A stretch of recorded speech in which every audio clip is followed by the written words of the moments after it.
they have at it. So we've frozen Iranian bank accounts after they started getting bombed by Iran. Yes, but it was a big strategic mistake failure on the financial side. And you jumped right in. And we jumped right in, and they've been very good partners. I believe that we have seized about $1 billion of their crypto. And just outright seized it. Just outright grabbed the wallets. Some of them may be like typing in right now and realize they might not have realized that their wallet had been grabbed. And we are working with our allies all over Europe to grab villas and houses and properties. And this is money that's stolen from the Iranian people. But you've frozen the offshore accounts. I mean, people may not understand that the Revolutionary Guard, they own so many of the businesses. They've been stealing money from the Iranian people.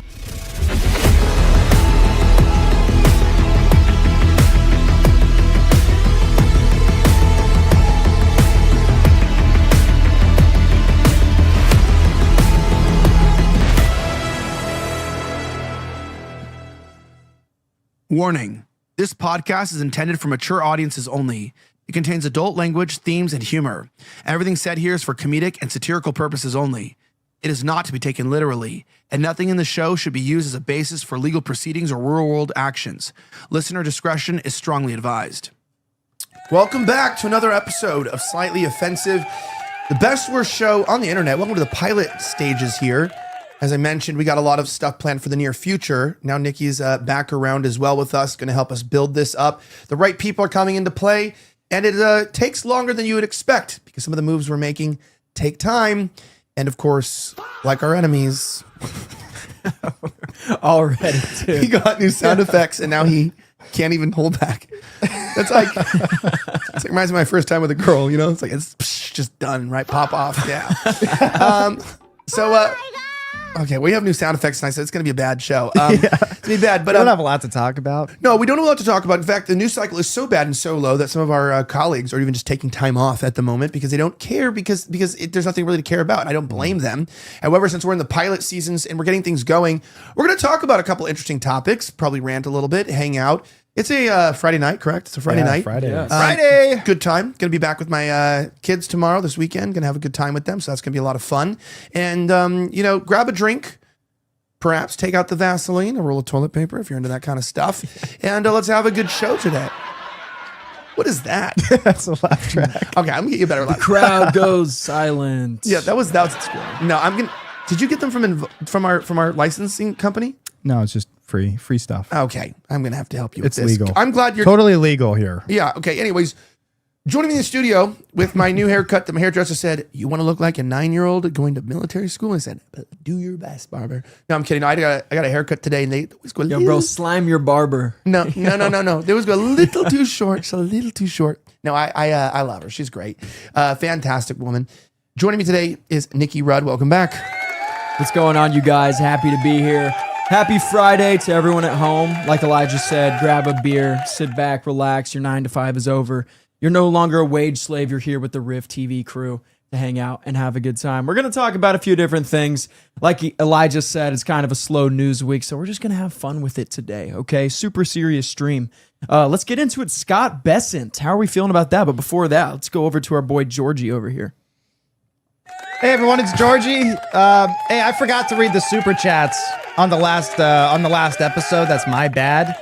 Elijah walked off at the end of the show and it threw me off, so it's his fault actually. But we did get a few super chats. I think Elijah, do you have them pulled up? Or I can't access them here. Yeah, I can't access them, but you can read them and I'll comment on them. Well, yeah, the first one, I'll just put the music on here. It's from Kel Torres. I hope you're here, man. You gave us $100 super chat. Let's go. Yeah, big super chat. Thanks, man. He said, keep up the great work, guys. Loving the AF hat, Mr. Producer, man. I had an AF hat on the last episode. Yeah, big super chat. Thank you, and I hope you see Kel this. Torres. Yeah, My I hope bad. you see this. I hope you didn't leave and, get pissed off at us because we didn't read it. Yeah, I walked away and realized that if I walk away, my people that are supposed to support me ruin everything we're trying to build. Thank you for that. Next one.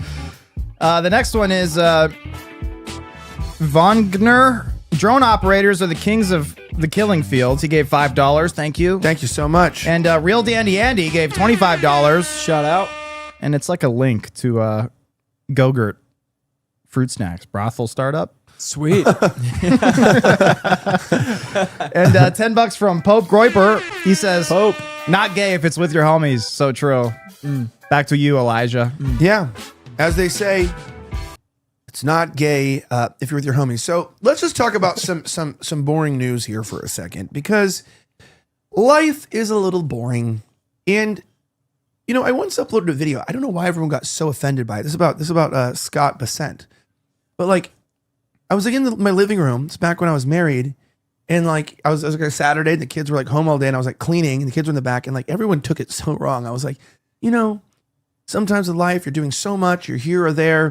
And it was like my kids in the background. And I'm like, you know, sometimes you just got to like embrace the mundane things, because the only reason why sometimes things are exciting is because life is often mundane and repetitive and cyclical. And everyone's like, wow, hanging out with your kids is boring to you. And you're like, dude, I was like cleaning. I'm just saying like, hey, it's like, it's a Saturday. It's nothing to do. You got to clean the whole house. You got to do yard work.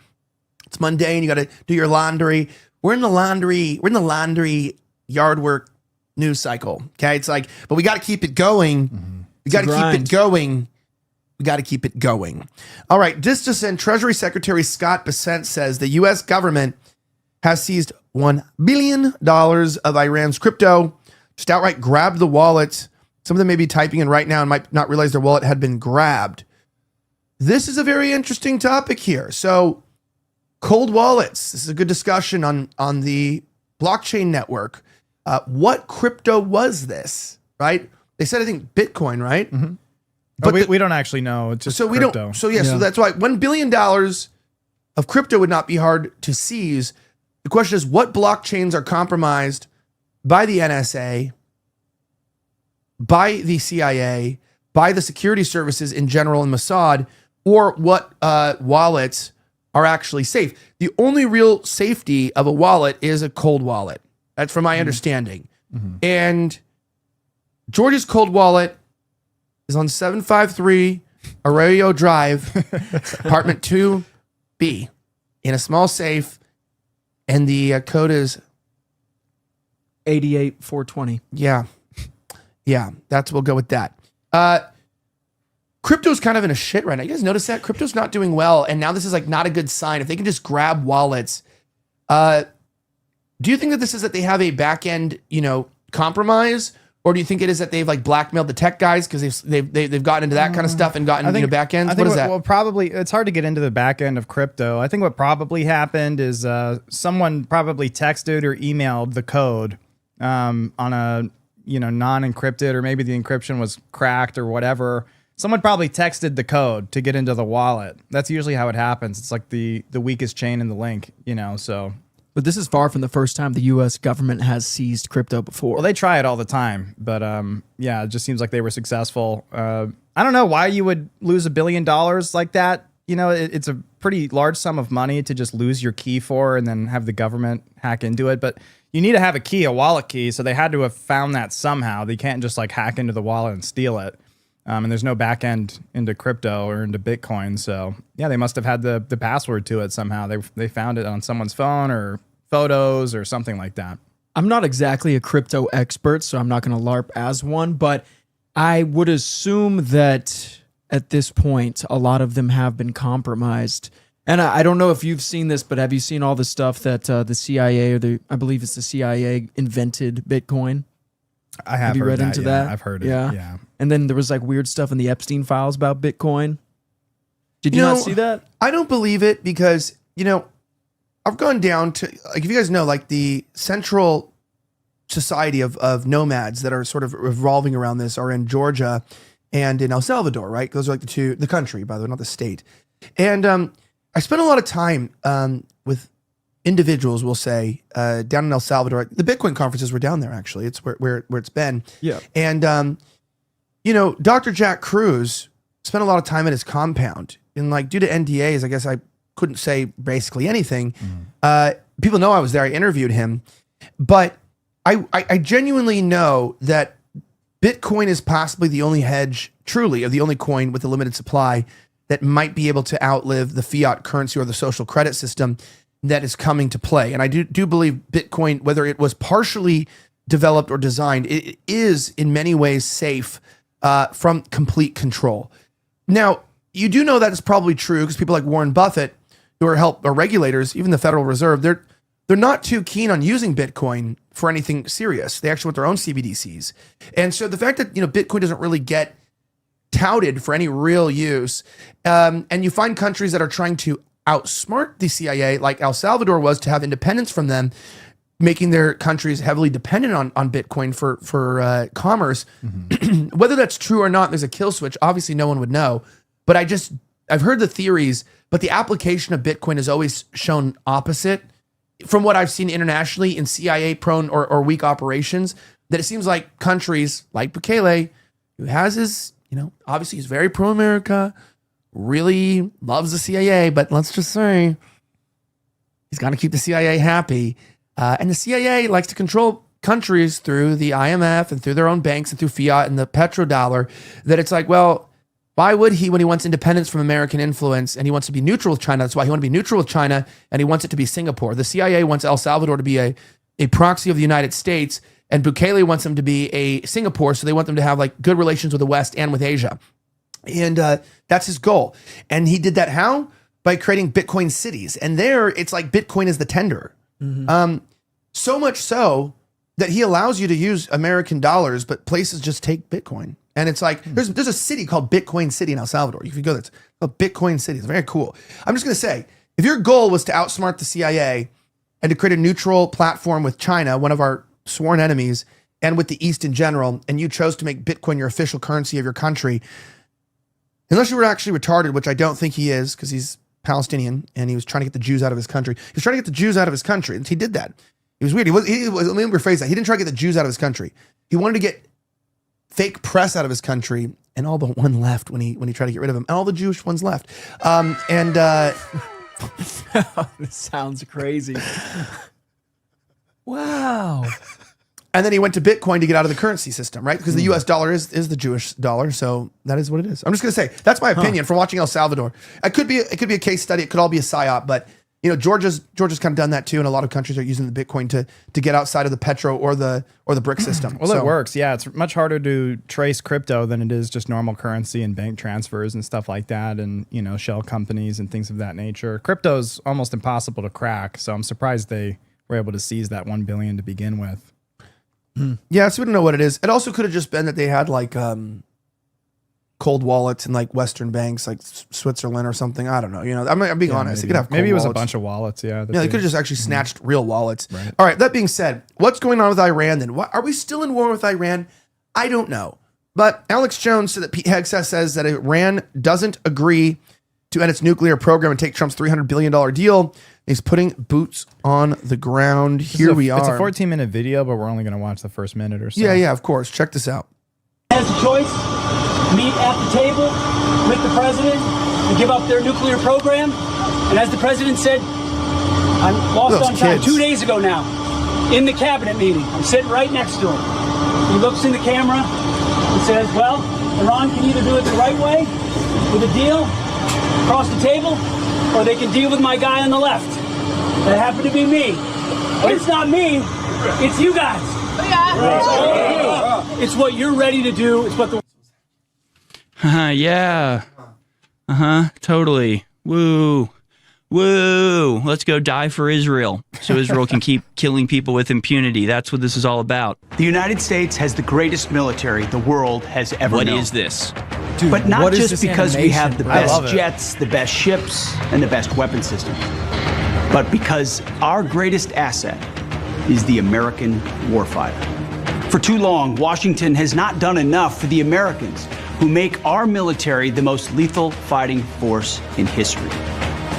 Under President Trump, that changes right now. This budget is about our people. As part of our generational $1.5 trillion budget, we're making an aggressive, historic investment in military infrastructure by spending $90 billion on revitalized barracks and facilities. And that money will get rid of all substandard and failing barracks. That's all of them. But housing, it's only half the battle. This budget includes the largest pay raise for our troops in modern history. And all of that money that they're talking about to rebuild the barracks and whatever else would. Yeah, you've been in barracks. I don't think they're very nice. Yeah, I've been in barracks. I lived in barracks for 2 years of my life, and the both times, once in Florida and once in Texas, the Texas barracks were extremely poor quality. There was black mold on all the walls in everyone's barracks rooms. They actually condemned the entire building shortly after I left, and yeah, what they did was they just painted over the black mold. I literally walked in the rooms and I saw it happening, and it was like $1 million we're going to spend on revitalizing the barracks. And what actually happened was they had people that were being DQ'd for, they were getting medically discharged or some other discharge. They were making those people, as they waited to get out of the military, they were just making them paint the walls over the black mold so it would look new. But in reality, it was the same building that was making everyone sick and giving them lung problems. It's a great sign. Most powerful military in the world. We're in good hands. Man, I have to say, the whole warfighter thing from Pete Hegseth is so just goyim, slavish to me. Every time I hear him say that, it just doesn't even come out right.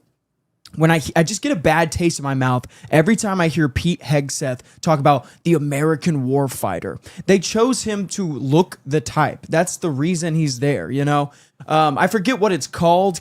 Not casting couch. That's crazy. But what's that that euphemism they always use for the guys who look like they're on TV? Trump always uses it. But there's a euphemism he uses, and he refers to guys like Pete Hegseth as fitting the mold of the perfect caricature of an American soldier. That's why he was chosen. It's not because he's smart. It's not because he's such a genius. Not because he's a militaristic phenomenon. No, it's because he looks like a soldier and could probably convince young white men to go fight for America, aka Israel. And so every time I hear him talk about the American warfighter, it just makes me sick to my stomach over and over again. And you watch that video, what's this dumbass animation that's behind him? What are we doing here? And $1.5 trillion, like a trillion isn't already enough. That's what the previous budget was $1 trillion per year to the military.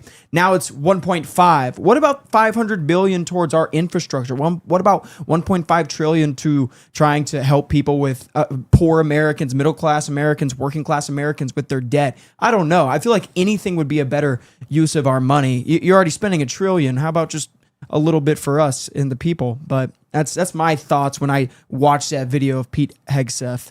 Well, fair enough. You want money to go overseas to help Americans. Thank God. We are giving money here to Kenya because of the Ebola outbreak.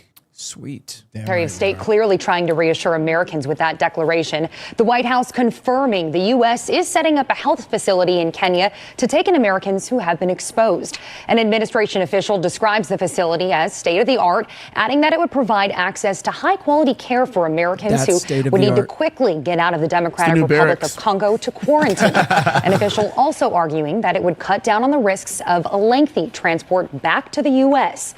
A union representing foreign service workers slamming this decision, calling it a stark departure from how previous administrations have handled Ebola exposure. You know what's so weird about the news, by the way? Since there's really nothing going on. Mm-hmm. So when you go through like formal media training, right? Like you go through like actually like teleprompter training and reading training, and they teach you cadence and everything that I've completely thrown out the window, which might not be a good thing. But I did used to do, I've done 2 shows before in my history that were completely teleprompted. I didn't write shit, and I had no idea what I was saying on them. And they make you speak like that. Mm. And it's like the weirdest thing ever because, what you learn about it is that the reason why you speak that way, it's actually meant to, mimic the cadence of the transatlantic accent that became familiar with the radio sound. Mm-hmm. But it was only men that used to speak that way. So they had to figure out a intonation and a cadence that basically ended up sounding universal so that somebody who came from, let's say they're a retard and they could just mimic the repeat, then they sounded trustworthy. Like, it's like, they always just drag it out. And it comes from the Southern accent, actually. It's like, and they look at the camera like, moments today out in the Ebola outbreak, we have something greater going on. It seems today that a new vaccine was made for them. Let's check in and see what's going on with Mark Bryman. Here's more. It's like, why do you talk like? What the fuck are you talking? That's not how you talk. That's not how you talk. Absolute That's not how you talk. It's not how you talk. That's an absolute fact. I was trying to become a news anchor, like a traditional news anchor, my first year in college, my freshman year.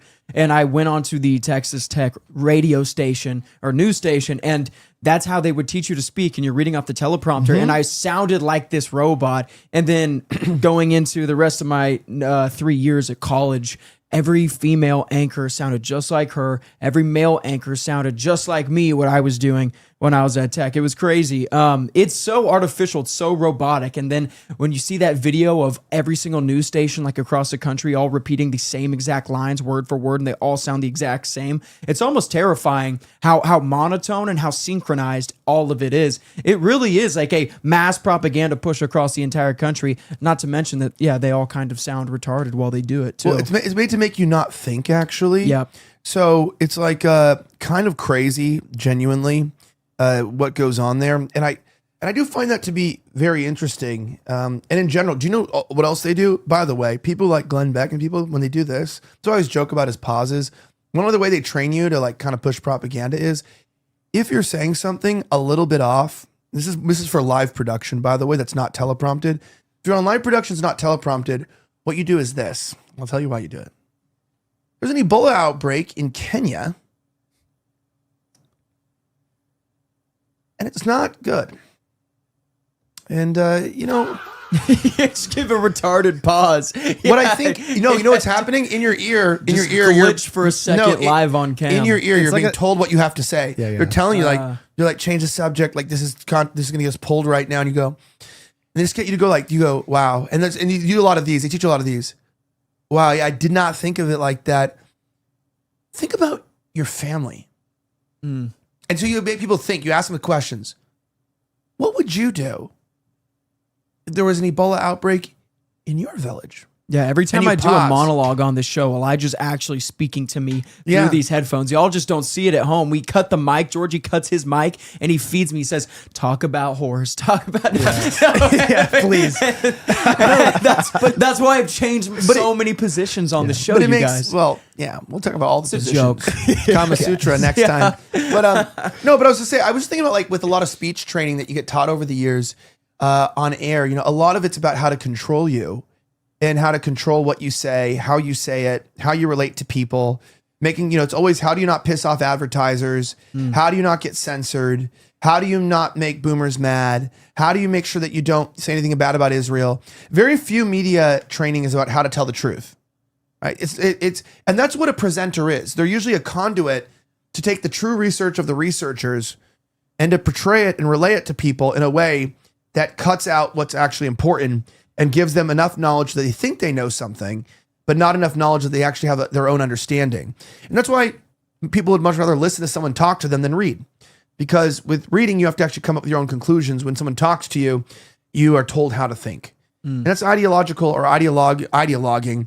And it's kind of just crazy because you just go through the years and you just see these people that are out there, including like Candace Owens' show. I do not think she researches her own show. Pretty sure she has researchers. Yeah, I think so. And I don't think Tucker researches his own show either. She ain't got time for that. Either just Tucker. No. Yeah. Well, Tucker might actually. Maybe he loves... He writes his monologues. Yeah, he probably does. No, he writes his monologues, but not the research. Tucker has a level of understanding to where I think whatever he's putting out there, he agrees with, and it is his own opinion. I think with maybe the other one, she might just be reading off of a screen for the most part.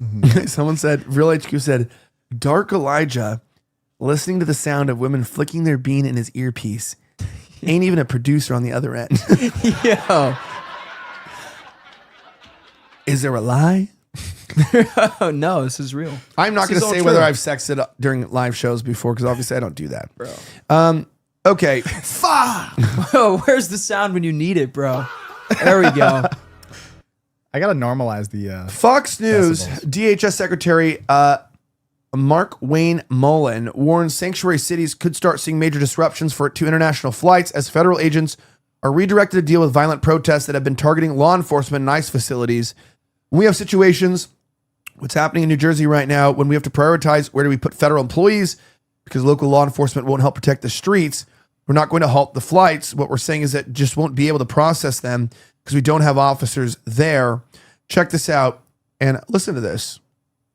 When we have situations, what's happening in New Jersey right now, when we have to prioritize where we put federal employees because local law enforcement won't help protect their streets, not federal streets, city streets, and keep them from barricading and causing harm to our employees, then we have to decide where we're going to prioritize our federal employees. So we're not going to halt the flights. What we're saying is we just won't be able to process them because we don't have officers there. We're having to pull out our Customs and Border Patrol officers that process these flights and put them in these facilities to help protect our employees coming out of work. That, by the way, and that's not their job. Their job is to do just what they said, Customs and Border Protection. However, since local law enforcement isn't able to do their job because they said, quote, they don't have the resources, well, we have to prioritize our resources as well. And if they're not there processing international flights, then those individuals, when the airlines land, can't.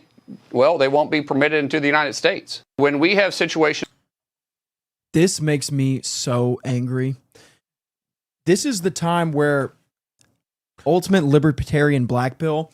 Look, if you have states and cities that are not going to correspond with the federal government on the deportation of illegal aliens who have no right to be in our country, you shut their shit down. The federal government should crush them. It should crush them.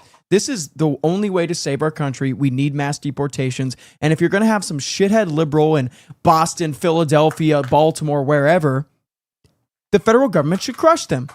If they want to actively impede the legal authorized agents who are supposed to be carrying out federal law, then throw them in jail. And if they're just not helping at all, then strip all of their funding and force them to help you. If you take away all the federal funding that's going to these states and cities, they will fall in line. I promise you. You just need people with the spine in the positions of power to enact what we need. Is Markwayne Mullen going to do that? Is he going to lobby President Trump to actually pull all the funding from these cities and states? No, I don't believe that for a second. I don't think these people have a spine. I don't think they have what it takes. And I wish that they did. That's what we desperately need right now. But when I look at that, guys, he inspiring confidence in you is not doing that to me.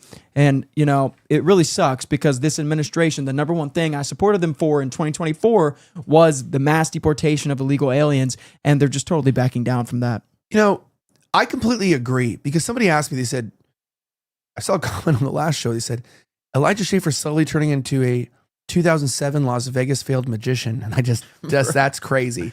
That's a crazy critique. However, I will say, well, you missed a sound effect opportunity. I will say, with this immigration thing. So now you want them. We're leaving you hanging, Now buddy. he wants them, yeah. With this immigration issue, one of the problems remains.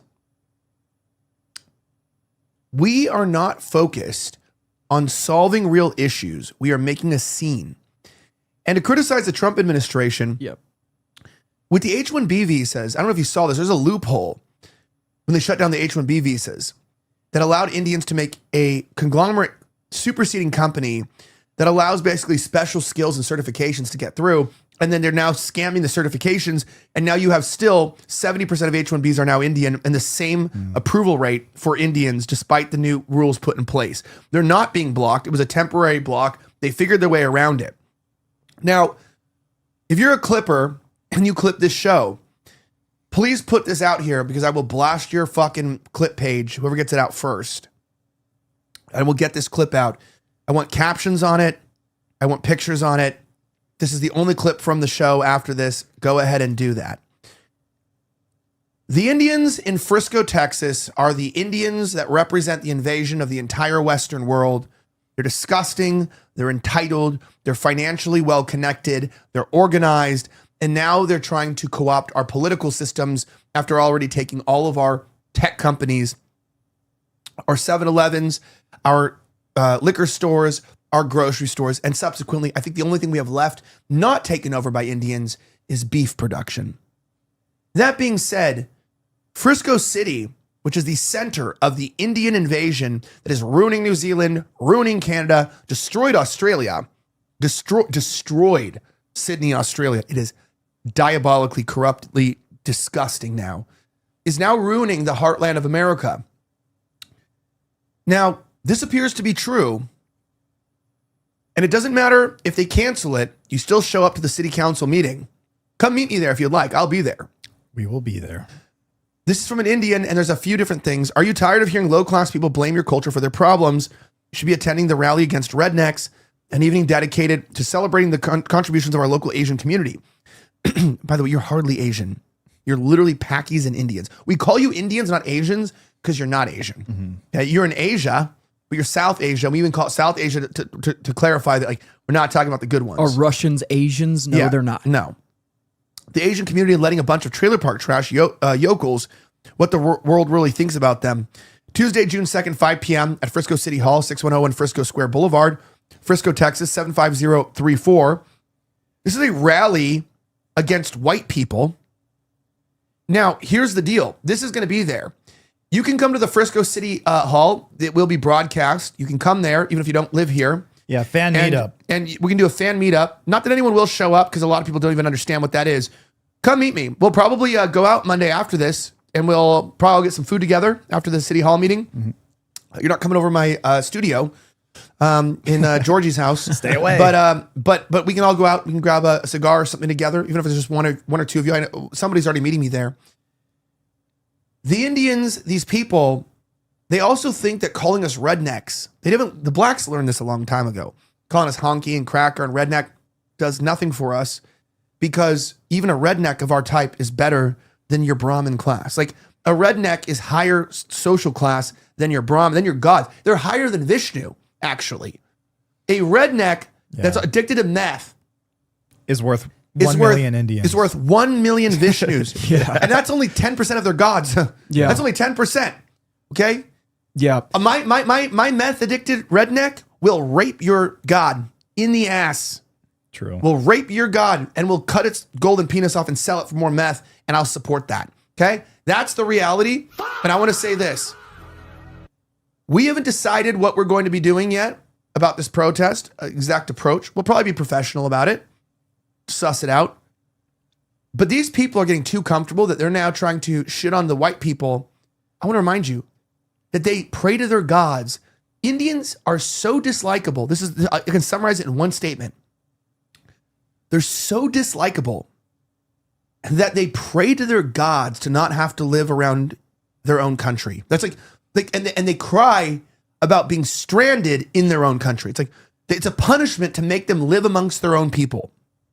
And they're so racist against their own people. They hate their own people so much and have given up on all the lower classes so much that they don't even think they can fix their country unless they take the top 2 social orders and bring them here and kind of recolonize. Okay? Yep. It's very serious.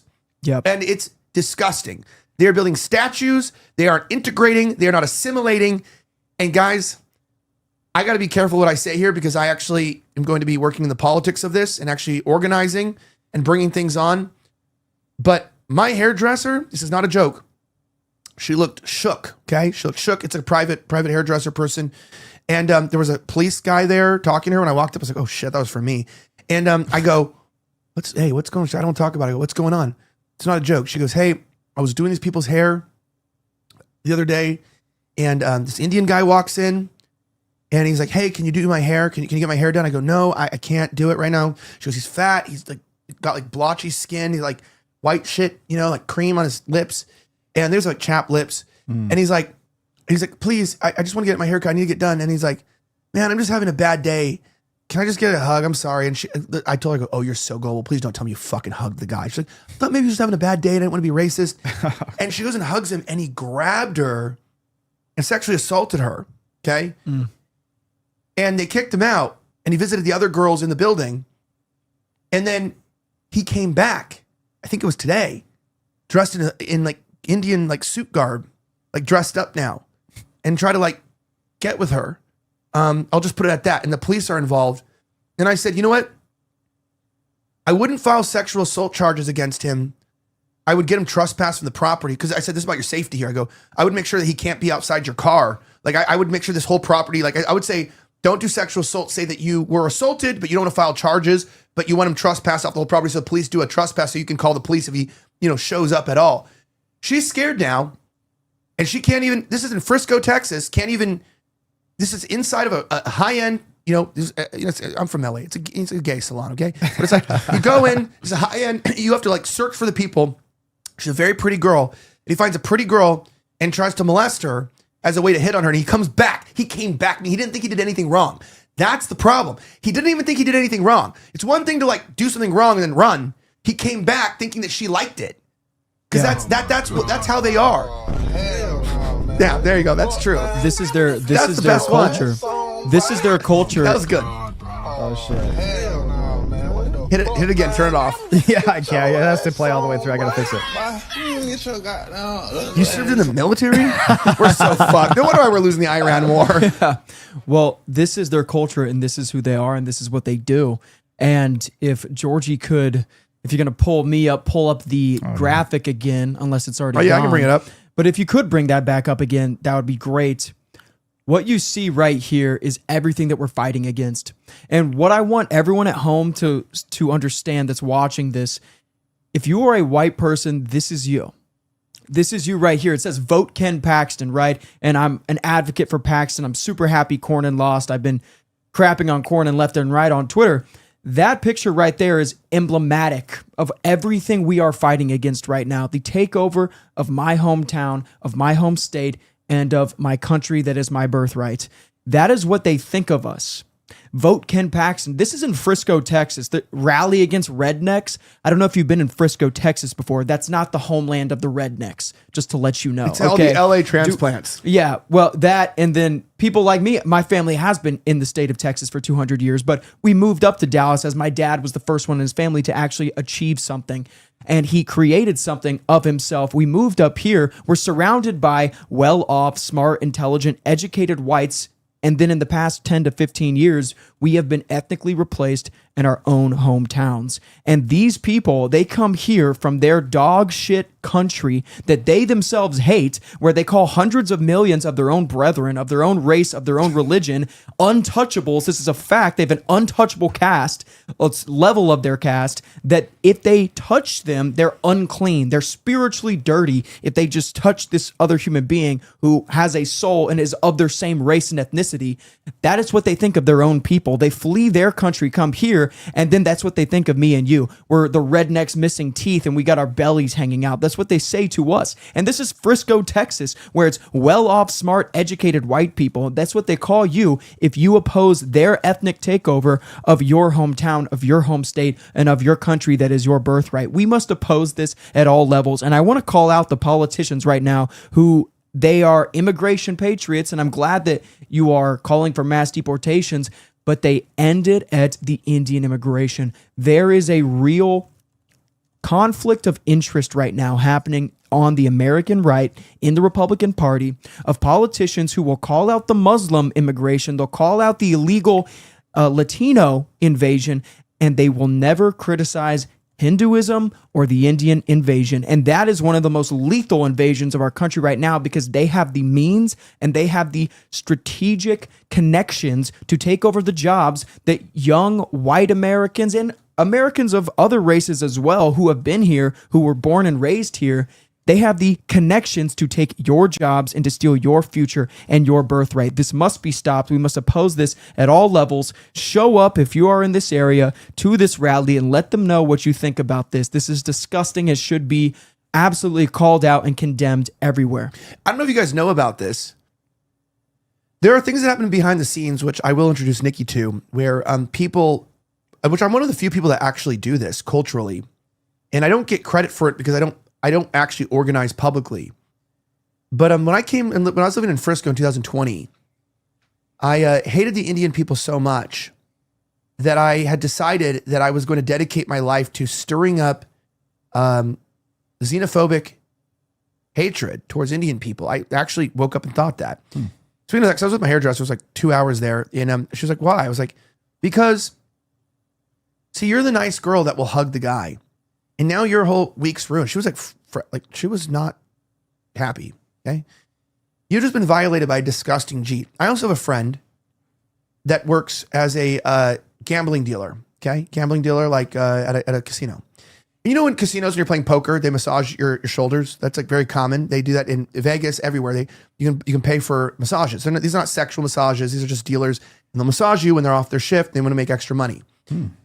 Well, she called me freaking out the other day, and like, we're not together, we're not dating. So I'm like, a girl calling me freaking out. It's like, okay, like, I'm not your boyfriend. What's going on here? Like, why are you calling me about your job. I'm not trying to talk to you about your job. Are your tits out? I'm kidding. No, but that's like the very Indian thing to say. But I had a better laugh track. Yeah, but I go, fuck. I go, what's happening? She goes, well, I went to massage. This disgusting Indian like comes up. This is just the other day.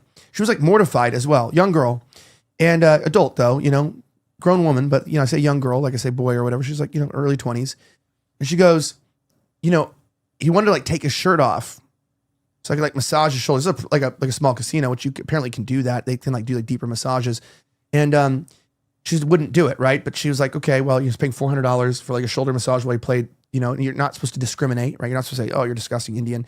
But she's like, I'll do it with a shirt on. I'll just use my elbows. She was trying to like be like nice racist, like massage the elbows. And she was like, I look down and he's just pitched, like not even a big pitch, but he's just got a little pitch. He's just bricked up, like with a boner playing while she's touching his shoulders. It's like, those aren't supposed to be sexual massages, okay? Those are not supposed to be sexual massages. And she was grossed out. And this comes back to the question. I spoke to my hairdresser, very pretty girl, very, very beautiful woman. And I said, I have a question. Please tell me you've never had, you know, sex with a guy, you know? Please tell me you haven't let up. You know, just get in there. She's like, ew, no, like I've actually never even been with a Mexican. And she goes, I go, yeah, but you wouldn't be with an Indian. She's like, no. She goes, why are guys so weird about that? Why do guys always ask you? Why do white guys always ask you if you've been with a black guy? I go, well, now it's going to be an Indian too. Blacks are Indians. So you've been with a black or an Indian.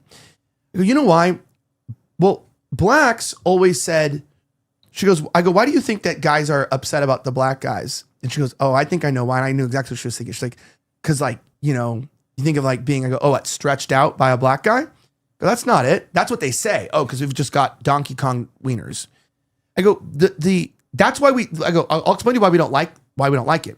The fact that they say that and they don't understand what's going on is the same reason why an Indian says, why don't you like us? Oh, it's because we're smart and we take your, you know, we work harder than you. Do you know what? When a woman sees throw up, when a woman sees a spider, when a woman sees invaders about to siege their castle, women have a fear instinct where they're just like, and a gag reflex, hopefully not physical, but a gag reflex to where they're like, they're women. They like cleanness and nice and cute and fun. It's their nature. And they see like something gross, like a spider or, you know, like no one thinks it's weird if a woman starts freaking out, you know, about you know, a spider or like, you know, they want to protect themselves and they're helpless and defenseless. So they freak out. Why? Wow. Thank you for that. Oh, sorry. They freak out because what they're doing is they're signaling to the men. That's why women always scream. You see those comments like, oh, the screaming really helped. Women do have this instinct to scream, to yell, to freak out, a repulse, because they are literally biologically trained to signal men to come to save them. That's literally what it is. With a physical threat, a biological threat, they're just like, and no one mocks them for it. No one's like, they're just jealous of the spiders because more spiders can live in the house than humans. It's like, no, you're like, they just don't like invaders because the invaders are stronger than their current army. It's like, no, women are women and they're built to have fear and disgust mechanisms because they keep the beauty and the order of society that the men built and create, right? That's why we're orderly and civilized because of women and children. When we're disgusted that you've had sex with a black guy, when we're disgusted that you've had, you know, with an Indian, I told her, I go, when that Indian like touched you or whatever, what did it do? It's like, it was disgusting. I felt violated. It was because he's just a guy. I go, do you know that joke about guys like sexual assault? If you're a fat guy at work and you offer a girl flowers, ask her to dinner, that could be considered sexual harassment. But if you're the owner's son and you're a Chad and you say, hey, sugar tits, let me tap that ass, maybe your friend too. That's not sexual harassment because you think he's hot and you know he's going to protect you and have money and provide. Men have the same instinct, just opposite. We inherently can tell what's disgusting and gross and destroys civilization. And we know like mixing with a black guy is we're repulsed by it. It's bad for society. It's bad for you. The very thing that we're risking our lives to defend and to save and to build, you're fucking it up by being with a black guy, okay? It's just gross. It's disgusting and we hate it because it's bad it's disgusting on a personal level because I'm repulsed by these people being inside you, because you don't understand that you've just desecrated. The whole reason why I'm trying to save you is so that you aren't desecrated by these people. And then you voluntarily chose to be desecrated by these people. You're disgusting. You're a mud shark. Get the fuck out of my face. I don't want to talk to you. The same thing goes with Indians. It's like, hey, look, we don't like these people because they ruin our society. They ruin our culture. They slow down our civilization. It's like, well, we work job, sir.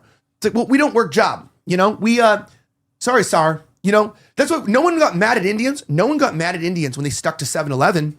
Why? Because you're like, well, 7-Elevens is a risky job. You know, you're making minimum wage to have like crack addicts and basically blacks. That's why you're like, well, you guys are dealing with the blacks. Okay. You run a 7-Eleven. The Indians, you want to come in here and deal with blacks and sell them chips and Takis and shit? Swisher Sweets. You do that. No, it's almost commendable. It's like, you realize we don't want to deal with the blacks. You can deal with the blacks. 7-Eleven, you're fine. Liquor stores too. It's like, you want to deal with alcoholics and drug addicts and like, you know, whatever, and like deal with like kind of like vice and sin. Go ahead. It's the same as like Jews working like banking and everything. Like whatever, working banking, gambling. You guys do what we don't want to do. Porn. We don't want to do that. The problem is now is they're saying we're actually you.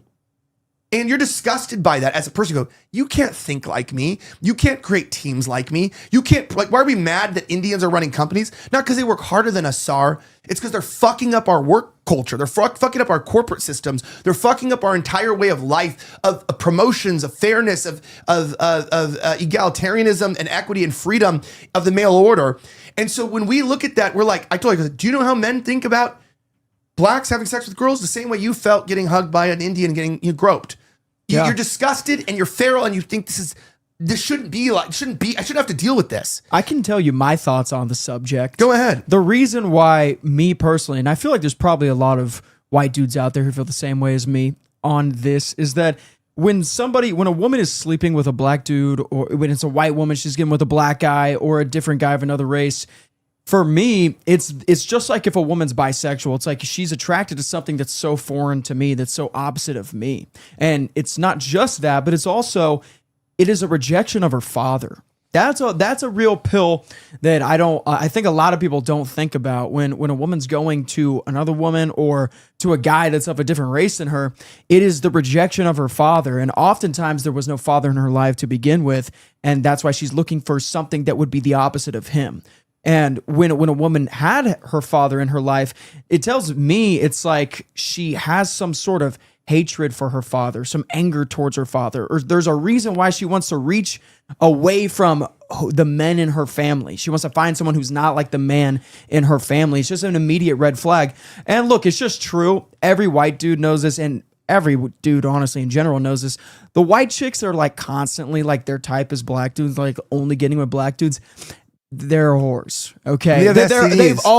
They've been around the block, okay? And honestly, black dudes are the number one people who know this. Like the white chicks that are only getting with black dudes over and over again, they've been around the block. And so they always want to make it some emasculation thing on white dudes, like, oh, you just don't like it because of this.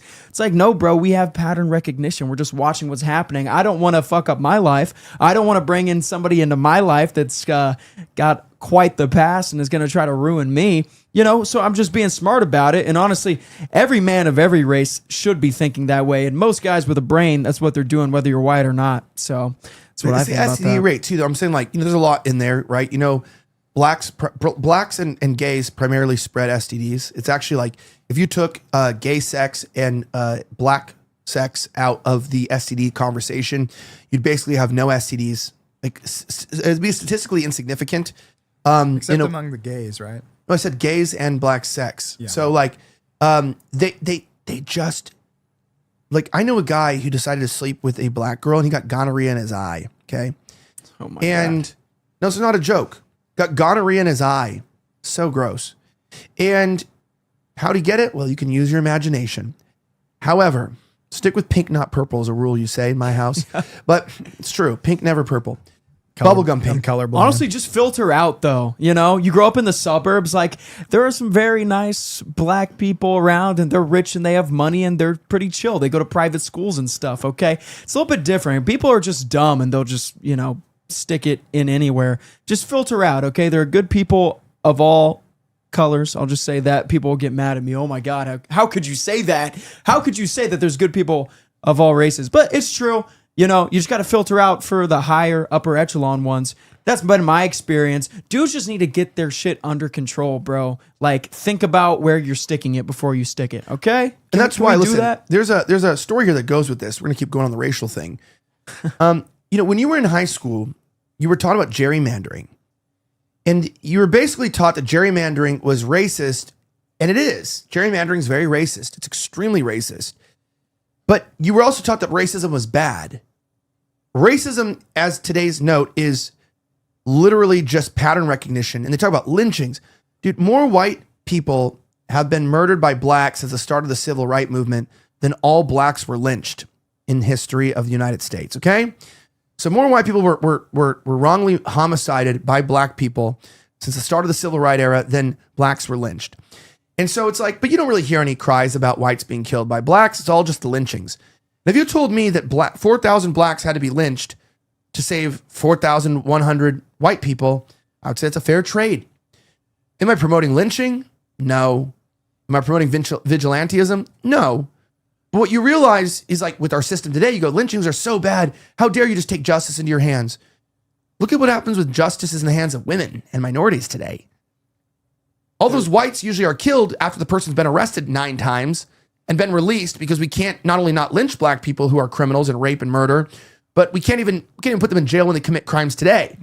And so you realize that society back then wasn't racist. It was just realistic. It was just. And we have no justice now. Exactly. We have no justice today. It's a fact that in the years 2000 to 2020, there were more white people murdered by blacks in this country than the KKK killed in their 100 years of their history. Absolute fact. It's about just over 2,000 blacks were killed by the KKK in 100 years. And that's, no one supports that. But in 2000 to 2020, more whites, almost double the amount of whites were murdered by blacks in this country. It's not even a comparison. You were lied to your entire life. That was an ultimate red pill for me growing up. You realize they're telling you in history class every single day about how evil white people were, the KKK, all over and over and over again. Then I find out for my entire life, more white people have been killed by blacks in this country in just 20 years than 100 years of history of the KKK, the most evil group in American history, is what they say. So basically, you were lied to your entire life, and it's time that we throw the shackles off of the racism label.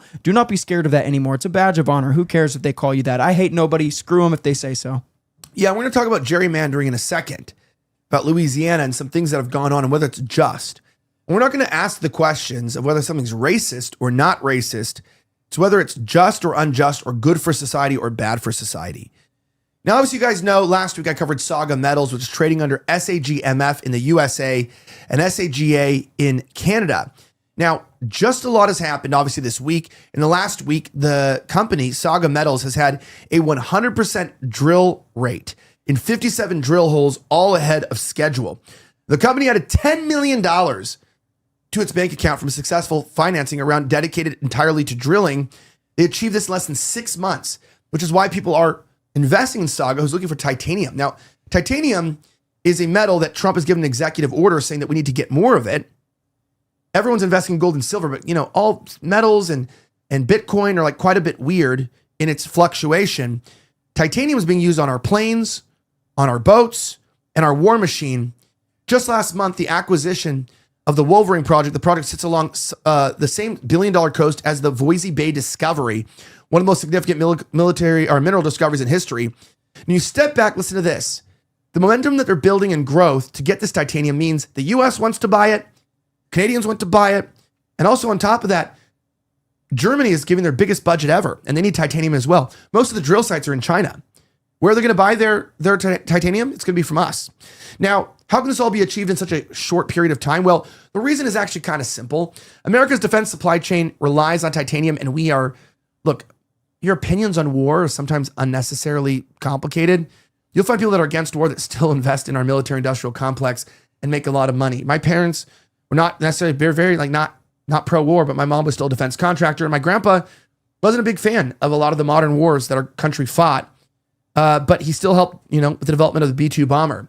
That being said, Washington already committed $12 billion through Project Volt to this. And Executive Order 14241 is the launch of Project Volt, which is to bring all this mineral drilling together. That's why SAGA Metals is doing their best right now in the Labrador project in Canada to find the highest ratio titanium purity strength.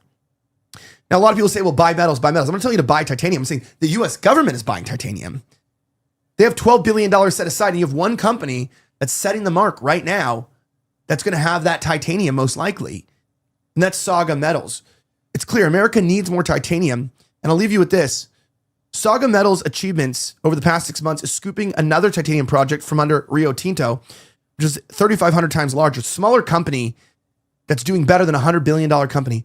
What does that mean? They got gold here. Not physical gold, but like they've found what they need. Now, this takes patience, skill, execution, everything else. And if you want to learn more right now, you can go to sagametals.com, but even better, click the link in the description that has the Rift TV on it to get the portfolio and how to invest. Huge shout out to Saga Metals for sponsoring today's show. Really appreciate you, and we hope that your Saga is in a vision for America's military strength. I don't always like the wars we fight, but I'd much rather have a strong American military and a strong military-industrial complex than no military-industrial complex at all. That's why you tried under SAGMF or SAGA. Check it out. Links in the description. This is not financial advice. There's always a risk in trading. Always trade at your own discretion and at your own budget. Sometimes you win, sometimes you lose, but this seems promising. I would consider adding Saga Metals to your portfolio after you've done your research and see, even if you're not, click the link in the description. Check it out and see if you can send it to friends and family. That linkage is https://saga-presentation.com/rift-tv.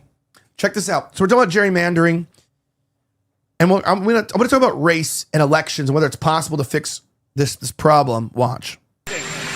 So voters who are confused about the changing maps, the changing dates, and to African Americans concerned that this is going to draw black members of Congress off the map, what do you say? Well, I think it's been a wonderful process. They've been the Democrats, or as I call the Democrats, because they are dumb in so many ways. They've redistricted for years, and now we took our shot, and it looks like we're going to pick up a lot of seats, and that's a good thing. That's a good thing. We want voters to have their choice. We want fair voting. We want fair elections. The Democrats have been cheating on elections for many years, and all we're doing is winning. Thank you. Okay, so look at this map here. So they're removing black districts. I've mentioned this many times, and you would know. You know, I went to Ole Miss in Mississippi. Beautiful city, beautiful town. And I'm not joking. That's why, like, if you go to like Northwest Arkansas, people think of the South as crime-ridden, poverty-stricken, class indemnified American failures. And that's what they're defined as. The funny thing is Mississippi, which I think might be the poorest state, or Alabama. It is the poorest state, Mississippi. Yeah. It still has a higher GDP than the entire United Kingdom, I believe. Yeah. So that's like, I don't know why Europe gets so cocky. Yeah, they would be rated at the 51st state. They're below the top 50. Correct. Yeah. I believe it's if you take London out of the equation. With the city of London, it makes it just higher than Mississippi. But if you take it out, then they are lower than literally every single state in the Union. Yeah, the Europeans need to stop coping. Well, like, you know, Tatarstan, right? Tatarstan, it to me is very interesting because, you know, that's an independent region, a city-state inside of Russia. And they're like the Texas of Russia. They have their own government, president. I don't know if you know, Russia's a federation of states still from the Cold War. Mm-hmm. They have an embassy inside of Russia. That's kind of like where the majority of their oil comes from. And they're independently governed. They're all Muslim, by the way. It's kind of weird. Although a lot of the oil is controlled by Muslims in Russia. But they also are very friendly with Christians. Those Muslims are. They're because they've lived amongst the Orthodox for quite some time. Not to be confused with like Turkish Muslims or people at war with Christians. There's been a kind of a syndication. And I think that they have a syndication because the Muslims and the Orthodox were both very persecuted by the communists in a lot of ways during the USSR. So they're kind of more like, you know, culturally religious, and they just kind of like understand we're both persecuted, and like in the end we're happy to be alive. You know, no one tells you that the fact that, you know, oh, Russia's, you know, whatever, this or that. Well, Tatarstan, I think you call it, that's how you pronounce it, has like a higher GDP than most European countries, other than like Germany and France. And it's like, it really doesn't take a lot to have a high GDP. It just takes good resources. It takes a good background, good organization, and an international supply chain to be able to sell those goods at an international rate to be able to bring money into the region. And even countries like Russia understand Like, look, the Muslims are there. They're Muslims. They control the oil. It's not funny, like the Muslims control oil in Russia. But it's like, what's with Muslims and just knowing how to run oil fields? But anyways. It's better than the Jews. Yeah. I'll take it. Well, it makes sense. It makes sense that there's independent because the Jews were taking over Russia. Like, we're Muslims, we're staying here. But the deals are white, though, by the way. It's very interesting to me that people really talk shit on the South. Do you know why the South is known as racist? Like, I actually don't give a fuck about blacks anymore. I used to think about blacks a lot because I dealt with them a lot. Because it was just terrible. It was just terrible in LA. The black people were horrible. Yeah. No redeeming qualities across the board. And you knew that if you saw blacks walking, you crossed the street, not because you're hateful, it's because you don't want to be Irina Zarutska. And these states realize that if there were no blacks in their states, they may be at the level of New York. They may be at the level of Florida, at Texas, maybe not by population, but per capita, right? Maybe not overall net income. The whites in these states are vastly performing at similar levels to the whites in other states. Now, of course, there is deep poverty in the South.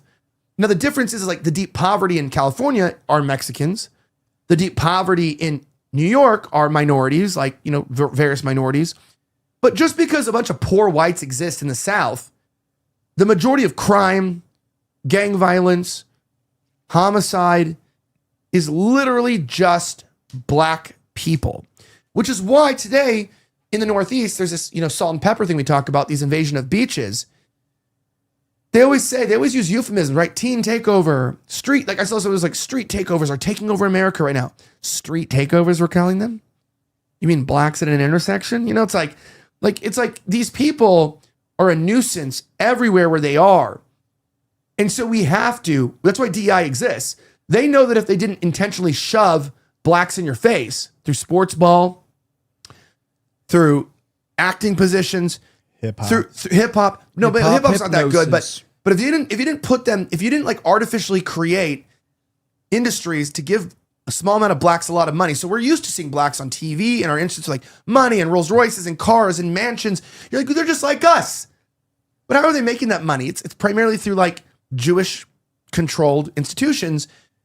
If you just naturally just live around blacks, you're going to be racist for survival, like our ancestors were. People shit on the South, but what I want guys to understand, the South is conservative because the South, for all of its history, had to operate around blacks, and they were the ones who had to deal with the reality of diversity, of two ethnic factions, two racial divisions fighting each other every single day. They're the ones who had to deal with this. I'm a Southerner my entire life. My family goes back in the South hundreds of years.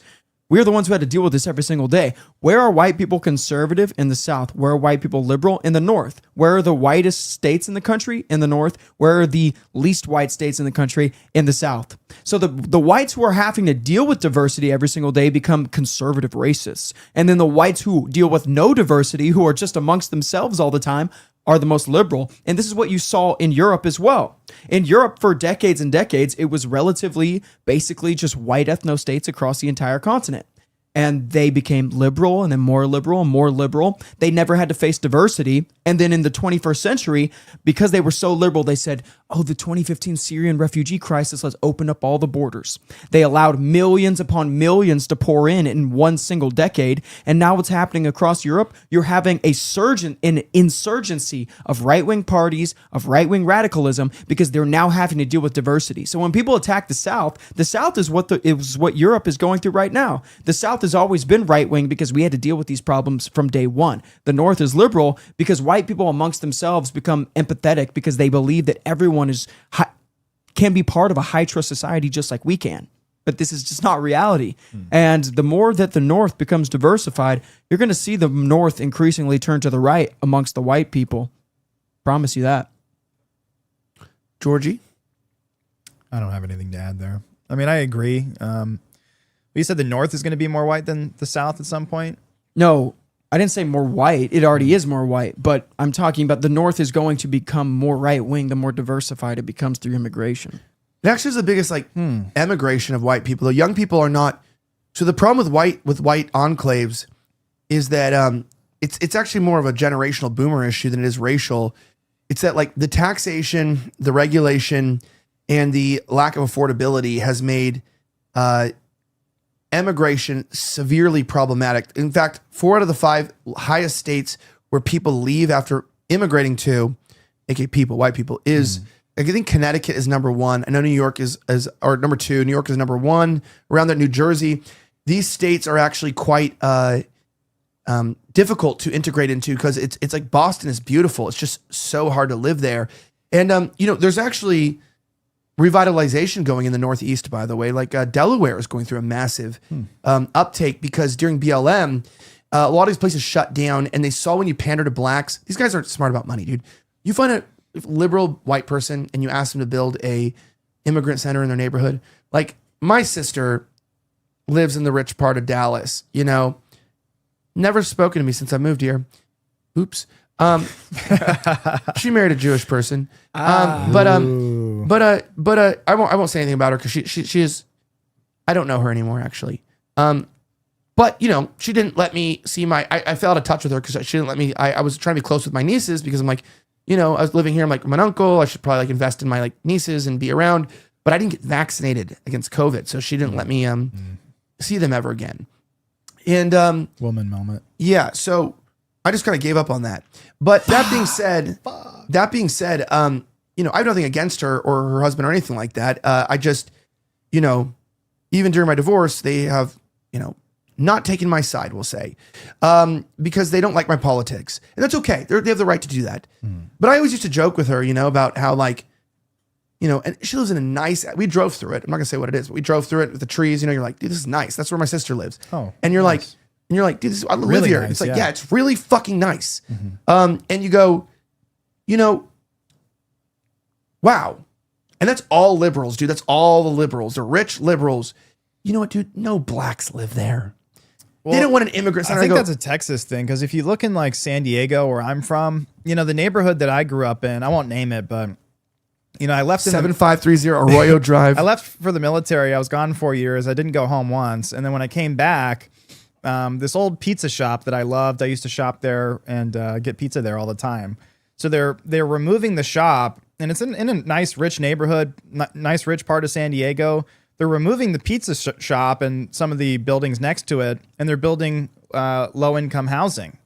And they seem to be doing that everywhere. That's why when you go to LA today, it's like incredibly brown. And you wonder, how are these people affording to live here when I can't live here anymore? And it's because, well, they're living in low-income housing and they're subsidized up the ass. Whereas, and you're paying for it. The white person is paying for it. And it seems to be getting worse everywhere. I think Texas might have some regulations against that. No, that's happening here all the time. Too? I'll tell you a little anecdotal here real quick, and I'll try to keep it not specific as possible. But they are building Section 8 housing all across North Texas, especially in the Plano Frisco area. It's happening everywhere. There was low income housing built around somebody who's very close to me, a family that's very close to me. It was built around them, and this has been happening for years now. So this was in 2020 at the height of BLM absolute fucking retardation, and it's 2020. Low income housing was probably built 2 or 3 years before this happened, and so it's just a ton of blacks that are living there. And this woman, she was about 60 years old at the time. Her husband, smart, hardworking white man, did well for himself. He would get up, despite being 60 years old, get up at like 5:30 a.m. every single day and go to the gym. So it was like 6:30 a.m. Her husband was gone. Black guy broke into her house. He was 18 years old. He was like 6'5", this massive black dude broke into the back of their house and raped her at gunpoint, asked her, is anyone else in the house? Well, her 2 daughters were sleeping upstairs, and she knew she risked her life and lied. She lied about it, said no one else is in the house because she knew he would choose her daughters over her. And so she risked her life, and he raped her at gunpoint right there, and then left. And he's now to this day in prison for that rape. But this is just telling you that would have never happened to her had low income housing not been built right next to them. So I'm a huge proponent of destroying low income housing unless it is in the inner city. You want to have inner city crime, inner city low income housing. All right, then you can stay there, but you're not going to inflict pain upon the average American who worked their entire life to live in a nice neighborhood, and now they get raped at gunpoint because you wanted to build low-income housing because it's like a super socially democrat thing to do. That's interesting to hear because I recall an argument or a conversation. I won't name the guy. I don't know his name, but you were having a conversation with a guy at Ken Paxton's celebration event. And the guy was like, well, at least the Republicans are holding back the third world. And I was like, well, have you been to Frisco recently? Yeah. And I didn't even think of the low-income housing. I didn't think that happened here. Oh, it's terrible. It's everywhere. Bad. Listen to me. It's so the significance it's so bad. of that is that it's in a Republican state, like a Republican stronghold. District, and it's happening district, here. district, local district, Republican district. Collin County. Collin County is a Republican district, top to bottom, and this is still happening here. It's because they don't have any balls. They have no spine. They're still terrified of being called racist. You being scared of being called racist, it gets innocent women raped. It gets innocent Americans murdered. That's what happens when you're scared to get called racist. And I hate to even say this because it's so LARPy and it's such BS, but even a black person with a brain in their head does not want low-income housing next to their well-off neighborhood. They know what happens when you do that. You're bringing in criminals and poor people who are just, for many different reasons, way more proportionally likely to victimize you. No one wants that. Who gives a shit if they call you a racist? That means nothing now. That's basically like being called racist in 2026 means that you love your country and you care about the people that live next door to you. That's what being called racist in 2026 is. I want my country to be clean, safe, and prosperous, and I don't want innocent women to get raped. I don't want innocent children to grow up as foreigners in their own home country, and I don't want my fellow Americans to bleed out to death in the streets because some degenerate murdered them. That's what being called a racist in 2026 is. You should wear it like a badge of honor. It means that you're a good, moral person who probably believes in Jesus Christ. That's what being a racist is in 2026. We should all carry that label with pride. Can I just say this something real fast? The way society breaks down is you're telling me I can't have a couple road beers and drive, but an Indian can have a driver's license? A CDL? What is more dangerous? A white person at a .12 or a sober Indian woman with a student driver sticker on the back of her van? Okay? You're telling me this, and it's true. And it's absolutely, it's unfounded. And I don't want to address some of these racism things. Frisco was founded to prevent blacks from living in it. That's how it was designed and it was built. They intentionally put the North Dallas Tollway as a tollway, and then they lobbied against bringing the Dallas Transit City bus line and light rail. They wanted to prevent any light rail from the city and transit bus line to prevent blacks from coming into the city. That tollway fucking sucks. It is so expensive. It is so expensive. It is so expensive. Like, we're talking about like $600 a month if you use it regularly. I think it's like 60 cents per mile or some crazy shit like that. It makes no sense. Yeah. When you realize that what you're paying for, what you're paying for is what? You're paying for the reality of not having black people in your city. Sounds like a good idea. Yeah. So I saw this account called Ubersoy that I follow that said, like, you know, Indian culture is preferable to black culture. I go, it's death. It's death in a different way. Yes, the Indians, I heard an Indian at Frisco City Council, and I'm really happy because, by the way, we had decided 6 years ago to try to make Frisco the center of the national conversation on Indians, and I had been in many groups, in many network groups, and people that talk about this stuff. I even reached out to Tyler Oliveira before he made his Frisco video like a few months before. I was like, come to Frisco. This is where it's at. This is what's going on. And he read the message. He follows me. I'm not saying I inspired it. I texted him. I said, this is your next video, dude. You got to come to Frisco. That's what it's at. Because my job here is to bring light to it. And now we're actually getting pretty successful here. Like, what was crazy is I put a video up and I go to show my hairdresser and I go, look, check this out. So here's a video I used to try to spread that India sucks in Frisco. She goes, I saw that. That's your video? No, I found it from an Indian account with like 9 views. And that's what we used to do with TikToks. We did it with leftists. We found leftist accounts with no followers, took their videos and blasted them and showed people what's going on. We're doing that with racial stuff. So now we do it with blacks all the time with their fights. We do it with Indians living their life. Listen, the reason why you hate it is because it's a mockery. Like, blacks are a mockery of low society. So blacks mostly affect poor whites. It's like not a joke. This is gonna be crazy, but Indians are the niggas of upper middle class white society. It's the biggest enemy to WASP's society, because blacks, it's like all you have to do to get away with from blacks is just make money. That used to be our cure. You want to live around whites, You want to be in a white society.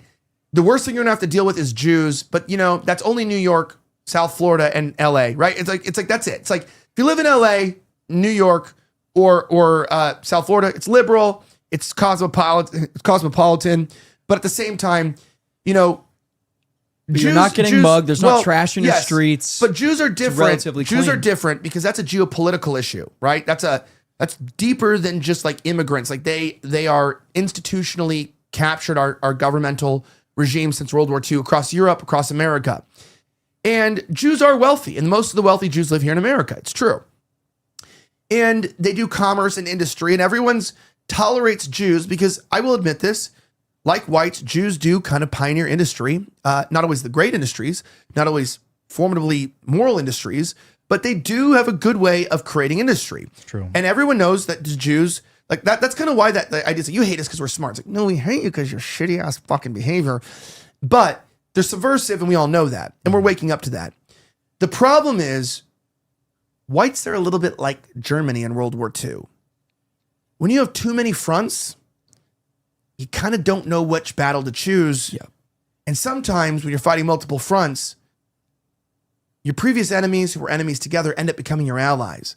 What we're finding is that like blacks, Jews, Indians are all starting to come together and saying, we're fighting on all fronts from middle management to corporate development to the crime on the streets to the justice system. We are all working together. How are the Jews working for the blacks? Because they, reform the justice system. They have liberalism and whatever. And it's like, as a white person, it's like marriage is destroyed. The criminal justice system is destroyed. You try to just get a normal corporate job. The middle management's Indian. You can't get a job to get a wife. Even if you want to have 2-income households, your wife makes more than you. You're cucked. You're a loser. And you go on and on and on. And it's actually becoming exceedingly hard as a white person to get ahead because we're in a multi-front war against middle management, industrial banking, and the Jews are a small population. They're formidable. We could deal with them. We have for a long time. You put up with them. I'm from Hollywood. Put up with the Jews. You're like, okay, it's like, all right, Steiny. I'll just pretend like I like you. But you go through with this. The problem with the Indians are whites had one dominance for all of history is that you could move into a neighborhood that was safe. And the problem is the one thing that kept Jews lived in the upper echelons. That's why it's like Boca Raton, Palm Beach, you're talking about Del Rey. That's upper class. That's upper class. That's upper middle and upper class. LA too, from Bel Air to Santa Monica to Malibu to Beverly Hills. It's upper class. New York too. Not Long Island. Long Island's Christian, but talking about Manhattan. But we've always had these places, the Midwest, decent sized cities in Michigan, Minnesota. We've always had the South, Mississippi, Alabama, particularly Texas and Florida, or pretty much, and the Northeast. Pretty much where you moved as a white guy, it's not going to be a lot of DEI shit. There might be a little bit like in the Northeast and the Midwest because they're like liberal and there's like, some black guy in your leadership that everyone knows don't give them any real work. Some fat black woman who's now you're like, education equity influencer. And you're like, okay, that's like kind of new to you. Like, okay, you hire a black person, you have to create a job for them. You have to create a new job. The problem with the Indian invasion is they're making middle-class life impossible to obtain. And they're doing it because they exploited DEI. They're scammers and they scam the system. And they're also scammers like Somalians, like these people, they're corrupt. They're corrupt countries. They don't hold Christian waspy morals and values and egalitarian principles. You know why liberalism has been the bedrock of white majority areas?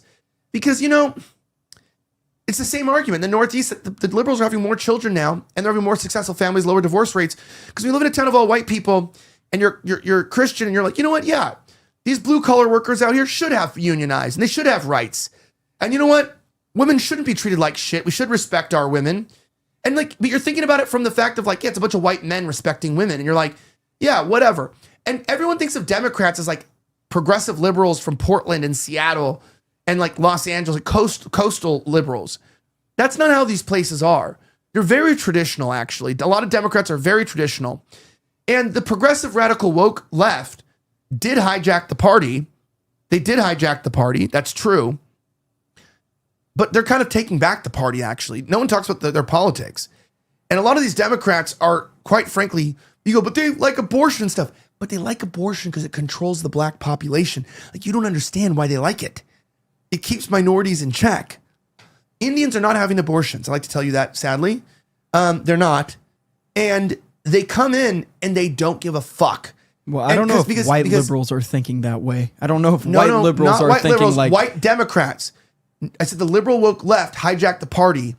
But the majority of Democrats... You're talking about the majority of Democrats are not super liberal, dude. They're not, dude. You go talk to any fucking Democrat... They're much more likely to be homosexual than other groups No, are. those are progressives. That's like us looking at the progressives to demonize the Democrats is how the Democrats look at like rednecks and like low IQ anti-Semites to define the Republican Party. The majority of Republicans have more in common with the average Democrat than the fringe or like the low IQ rights do with the low IQ lefts. You go to a fundraiser for Ken Paxton, the event for Ken Paxton, and you go to like an event like that for Democrats, that's the same shit. Same people, same family values, same industry. Where are the Joe Manchin Democrats? Where's the Joe Manchin voting base? You don't it's even gone. It doesn't exist anymore. 435. There's hundreds moderate of Democrats. No, there's hundreds of Democrats. You get left-wing politics. There's hundreds of Democrats within the Democrat If there's hundreds Party. of Democrats, look at their voting records in Congress. They're not very liberal.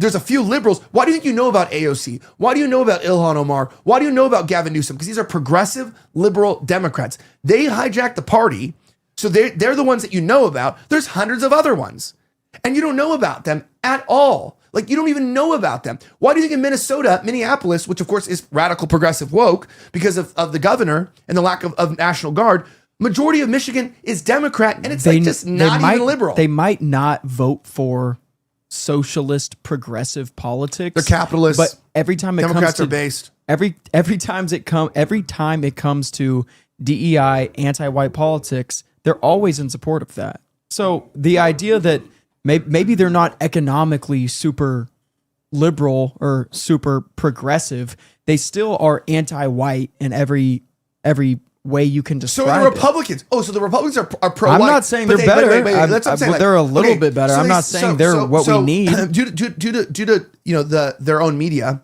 brainwashing them, the Democrats are like pro-black, pro-BLM. Like I said, but they don't.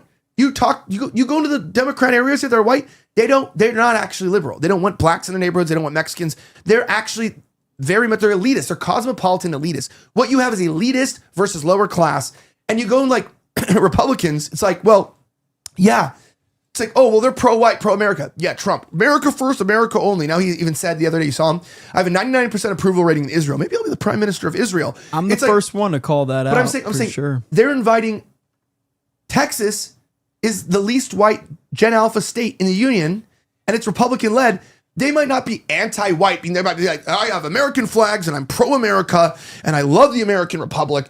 God bless America and God bless his flag. And they fucking start, finger fucking the flag and jerking off on it. Like, Republicans are so performative.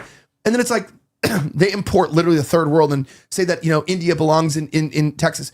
Is that pro-white? No, it's not. The policies don't reflect the platform ever. No, and I understand what you're saying, and I do, to a certain degree, agree with the fact that we straw man Democrats sometimes as if everybody is AOC that is voting Democrat, but I don't think we have to go as far as to act like they aren't what they are. I think strategically in 2026, we're voting in specific elections. Like me personally, I'll just tell you what I'm doing. There's the representative for my district for the House of Representatives. His name is Jeff Leach. I'm voting for the Democrat because screw that guy. That guy also went out and tried to get Ken Paxton destroyed. He tried to get Cornyn in again. And anyone who's like that in the state of Texas must be destroyed. But so on that front, I'm voting Democrat in that election because screw Jeff Leach. But for the Senate, we finally have somebody who's better than Cornyn. I want to reward Republican voters because it's the voters who elect these people into these positions. I want to reward the voters because we got John Cornyn out. So in the Senate race in Texas, I'm voting for Ken Paxton without question. I'm supporting Ken Paxton. I want him to win. I don't want Tallarico to win. If Cornyn had won, then I would have voted for Tallarico, and I would have told people to vote for Tallarico. Did one person at Paxton bring up the real issue? Oh, and I'm saying this. So people in the chat that are low IQ are going to be like, oh, he's telling us to vote Democrat. I'm saying, you're starting to understand the uniparty, and you're understanding what I'm saying here. The average voter, this is like the same statement. The average soldier in World War II in America had more in common with a soldier in German army than they do with an American today. The average Democrat American has more in common with the average Republican American than either of them do with the weird parts of their parties that are actually controlling the uniparty and whipping the votes. And so what happens is like Tallarico, it's like, dude, at Ken Paxton's party, and I got, Ken Paxton's people reached out to me actually yesterday. So they thank us for coming. It was very weird.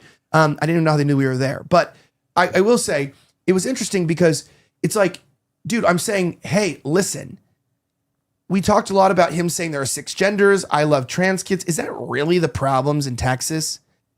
Are transgender children really our biggest issue? No, it's the Indian Hindu invasion is the biggest issue going on, and the border. No mention of the border.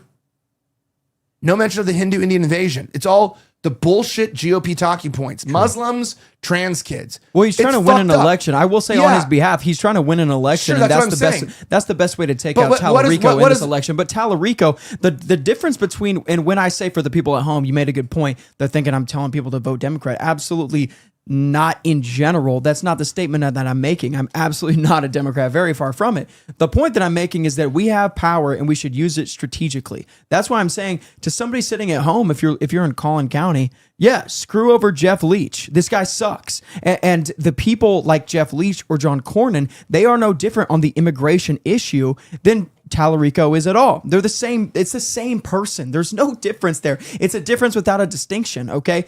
And this is where you take back your party, because this is the use of your power as a voter, as a sovereign American citizen.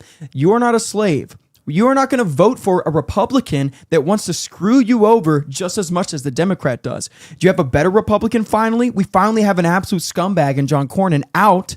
Ken Paxton is better. Ken Paxton, what he was just talking about, he's using the sound bites that's going to win him the election. That is strategic. But Ken Paxton is going to be better on the immigration issue without question than Tallarico would be. And Ken Paxton actually, when he still is Attorney General, but over his years as the Attorney General, was fighting against the invasion in our southern border more than any other AG was across the country. He's been the best AG in the country for the past 10 years. That's just a fact. So he should be rewarded for fighting for us more than at least the other Republicans are. So we should reward the best politicians we can get, and we should be fighting against the worst ones. That's why at the House of Representatives level, I'm voting for the Democrat because the guy I have in my county sucks and he does not deserve my vote. He should lose. But on the Senate level, I'm voting for the best guy we have for a long time in the state of Texas. I think use your power strategically. Don't always just vote for a Republican just because there's an R next to their name when they hate you and they are supporting your ethnic replacement. I think there's levels to it. I'm voting for Vivek Ramaswamy, honestly. That's what I think. Yeah. I think he's going to change America. Ohio needs Vivek, right? We need more bare feet during interviews. Okay. No, I don't think you get what I'm saying here. Look, I know Ken, and it's so quiet. Yeah, you got to work on that. I don't know. That one was that's Fa. It's time for a Fa, but that one's on you. But that was a good timing too. But no, what I think the elevation is happening. Some people call these Spencerian postulates. Richard Spencer. Spencerian postulates, theorems and postulates by the Spencerian Gradulation Academy. Is that we are all Richard Spencer? Well, so true. The difference is like you don't come from the establishment, and I do, and that's why there's a difference in thought. Because I've spent my whole career working in the establishment, and now I'm out of the establishment. But that's why I can kind of do what I want and go where I want, because everyone knows I'm not in, but yet it's like you can still walk into a room and you get approached by journalists. They know who you are and they want to talk to you because I know these people. And there is a level of people that are not active, like Michelle Malkin. It's like, okay, where the fuck did she go? But if she came back tomorrow, despite her viewership being low, her opinion matters 10 times more than a kid. She came back in some form recently. Yeah, but that's what I'm saying. But like, it's worth more than a kid getting 10 million Instagram views. Mm-hmm. Because she's still working in the system. She's working in the system, and she's actually can affect change. When you go to the Ken Paxton thing, they say, conservative superstar, and it's someone from Blaze that I'm sure almost every single Gen Z kid on TikTok and Instagram has no idea who the fuck that person is. Okay. Never heard of them. Doesn't know who they are. And that's the highest quality or highest performing or highest notified person they could get to speak there. These institutions are dead, but they still run things. It's like having a shadow government run you. It's like, it is like Hunger Games. Like you might just be one district and you really might be fucking on your own juice and you might really be weird and you have weird haircuts and everything's strange, but you do control the Hunger Games. And everybody, you know what everybody knows? Everybody knows the people in the Hunger Games because they watch it on TV. That's where the games are. You're watching little black nigga one kid die, And that's what we're in the Hunger Games. And a lot of people think because they made it to the Hunger Games that they have any impact on the games themselves. It's like, no, bro, you're a contestant in the control game. You're making reels and changing people's minds to do absolutely fucking nothing. It's like one day they're just gonna rise up. No, there has to be organization. There has to be either that or balkanization. Right now we have a central command and down structure, which is why I'm considering working a little more in the system behind the scenes and still talking to some people right now. We're talking to some people who are going to help us out with Rift, who work very, very well in the system. And I have a few people I'm talking to that are like, okay, you're stabilizing. When are you ready to get back in? You want to lobby back for the government? This midterm, I'm talking to people like, you want to lobby again for some people? I lobbied for Ken Paxton. I worked heavily for Ken Paxton, specifically during his impeachment trial. And I was paid a lot of money and I worked for his campaign and I worked hard to get him to work against his accusers. And I am not, when I say these things, my detractors are like, you didn't do shit. You have ideas of grandeur. You don't know anything. It's like, no, what I'm saying is I didn't go on a show and have an opinion about Ken Paxton. I went in and worked with the campaign and worked with them and we won. And it wasn't just me, it was a lot of people. But I worked in the system to help Ken to stay as Attorney General. So when I criticize the Republican Party, never once did you hear me say anything bad about Ken. I just know one thing. I like Ken as a person. I don't give a fuck what shit he's a man. Men do stupid shit sometimes. Fuck it. It's his personal life. Don't get into that. Who fucking cares? Yeah, exactly. But also, I know that he's thinking like I'm thinking now, except I'm not as old as him, so I don't have to capitulate as much. You got me. You fucking got me. And Ken got. And he needed a lot of help to avoid impeachment. And he had to make deals. And a lot of deals were made behind doors. And a lot of people helped him that probably didn't owe him any help. And now he owes them. Okay? That's why sometimes you rise the ladder by becoming less of who you are, not more. Because you get to a certain point and then you get nutted on by a Pakistani immigrant in a dark alley, like you're a 12-year-old white girl in London. Oh my God. And you go, look, you might have been a racist white girl, but if you're getting raped by a Pakistani, if a Tunisian guy comes by, beats the shit out of the Paki raping you, you might, and he says, hey, listen, he says, hey, listen, I'm going to save you from this Paki. Oh God. No, I'm not. This is how gangs make power, right? This is how gangs make power. A Tunisian guy from a gang says, hey, look, we hate the Pakis. We're going to save you, but you got to do something for us. Well, if I have a choice between dying from rape as a 12-year-old girl or like one day doing something for the Tunisians, I don't want either of them in my country, I'm going to work with the Tunisians because I'm going to save my own ass. And what you have is that's why there's so much blackmail and attacks and criticism is because everybody out there is literally just a 12-year-old waiting to get raped by some immigrant, some third party that doesn't care about our country. And once they get you, your best bet to survive for your family, for your future, is to ally with people who you once previously hated. So you get Laura Loomers and people like that develop over time, right? You get these people because they're not evil at heart. They just get themselves into a corner out of passion that requires them to ally with people that they wouldn't want to.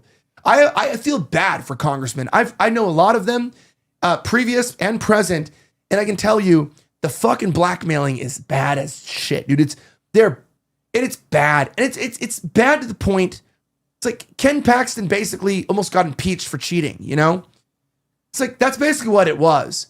And it's like, so he cheated, whatever. Is cheating good? No. Does that mean that he can't like take on Apple and companies because he likes to put his dick in chicks. For all of history, powerful men fucked women. Wow. Surprise. Shocker. Yeah. Wow. I'm mind blown. Wow. A powerful guy with millions of dollars and control of one of the largest economies and the biggest empire in history likes to have sex. No way. What? This has never been heard of before. It's a scandal. And you go, yeah, okay, whatever. That's just like a personal thing. Like, maybe if you're his pastor, you're like, hey man, you shouldn't be doing that. But I'm not going to go down the road on that. It's just like, well, hey, he's doing the right thing. Let's get him. Let's make people hate him because he's immoral. He does bad things with his wiener. It's like, well, what? He's taking on Apple right now, and like actual cookies laws and things that are exploiting our information. He fought for the state of Texas to be able to shut down the border and not let illegals run rampant over the country. But that's why I support him. Oh, but he had sex with another woman. Dude, I don't care. I want political victory, and that's why we have to reward and it doesn't matter. You make a deal, whatever. It does not matter if somebody did something morally. Oh my God, he did this. We are trying to save our country. Like, I don't care if somebody stuck it in somewhere. It doesn't matter. I want to see somebody who's willing to take on the powers that be that are destroying our country, that are bending over and raping our nation right now. I want to see those people rewarded. I want to see those people in positions of power where they've already been through the blackmail process. This man's already tried. They already tried to take him out. They tried to take him out and they failed. It was the Bush regime that still lasted, and it was very powerful still in the state of Texas until the Ken Paxton impeachment trial. That's when the Bush regime was destroyed in Texas, because you see all the people that came after him. It was the Texas House of Representatives speaker that led the charge against him, and that guy was backed by, and all of his affiliates were backed by, the George Bush family regime that still was running the GOP in Texas for decades. They were the ones trying to take out Ken Paxton. Ken Paxton, by surviving that impeachment trial, effectively buried that decade-long family control over the GOP. And now this is somebody who has done more than any other GOP representative in the state of Texas to fight for our people. So he should be rewarded. We should support him. I don't really care if he's done something bad in the past. Oh my God. Yeah, everyone's done something bad in the past. You think Donald Trump's not perfect. All the people trying to crucify Donald Trump, all the people trying to crucify Ken Paxton have nothing to say when it comes to Donald Trump and his extramarital affairs. So, bro, I don't care. Do you remember when adultery made you cooler in politics? Remember JFK? He was the GOAT. He fucked Marilyn Andrew Monroe. Jackson. Yeah, he fucked Marilyn Monroe. Everyone celebrated him for it. Everyone loved him more. We've fallen so far. The only thing that keeps Clinton cool to me is that, honestly, I think if anybody's wife looks like Hillary Clinton, I don't respect you unless you get a blowjob in the Oval Office by your intern. She was hot when she was younger. Not when that happened. I've seen that picture. I know what he's talking about too. Yeah. I've never gooned to Hillary Clinton. Hashtag all right, guilty. Guilty. Let's go into somebody else who's working the system. His name is James Fishback. And I know it's questionable right now about support for him, although I do support James. Shouldn't be. I support James, and I don't think that his marriage, these personal things, should be affecting people's voting decisions. That's my personal opinion. Sometimes people making psycho decisions that make no sense make them more qualified, not less. That's true. Mm-hmm. If you're willing to do insane things, especially to diss on a woman. I like risk takers. Yeah, I like risk takers too. Yes. Especially guys who know how to smash poon and get victory. True. You're my boy. Okay? I'm not promoting it, but I'm just saying it is. Real HQ gave us an intro to James Fishback. 100% accurate historically, by the way. Listen to this. This devious nigga is at it again. Last weekend, the governor of Rumble married his girlfriend, but people quickly noticed it was a completely different Floyd. His OnlyFans ex crashed out and posted photos of her in a wedding dress. So his new bitch posted photos of them at Disney World in response. He was getting clowned on by the Jews on mass BDSM streamers like Chad Champion. Shout out Chad. Everyone seems to agree James Fishback is just Vivek Ramaswamy in Black Air Forces. Got him! But I wouldn't count him out because a devious nigga who buys 200 likes and smashes minors is not somebody to trifle with. Would you vote for James Fishback if he looked like this? Repost this video and let me know in the comments. All right. Good stuff. I love Real HQ. By the way, shout out, Brill. I work with the Fishback campaign, and I'll say they make fun of me a lot too on Real HQ, but we love it. Okay, we love that shit. In fact, we'll talk about a little bit our review of Backrooms, the movie, towards the end of the show. Okay, we'll talk about that at the end. Some lore came up, and I think we're over a lot of the drama because it's actually funny to me now. Mhm. It's like genuinely funny to me. Yeah. So James Fishback, I believe James Fishback is what's called a progenitor cell of politics. So stem cells, you've all heard of these. You know, stem cells have this applicability to essentially form into the cells that are needed. It's like you start as a sperm and as an egg. He said they don't like the crazy science lessons, but yeah, from a sperm and an egg, I'm gonna say from a sperm and an egg, you have all the DNA to create all the different cells in your body and to build a human being. It's pretty cool. This idea of stem cell, evaluation in your bone marrow. Shapeshifter? Progenitor look at that shapeshifter. He's like, ooh. But could be good though for the best, right? But no, but like you have these progenitor cells.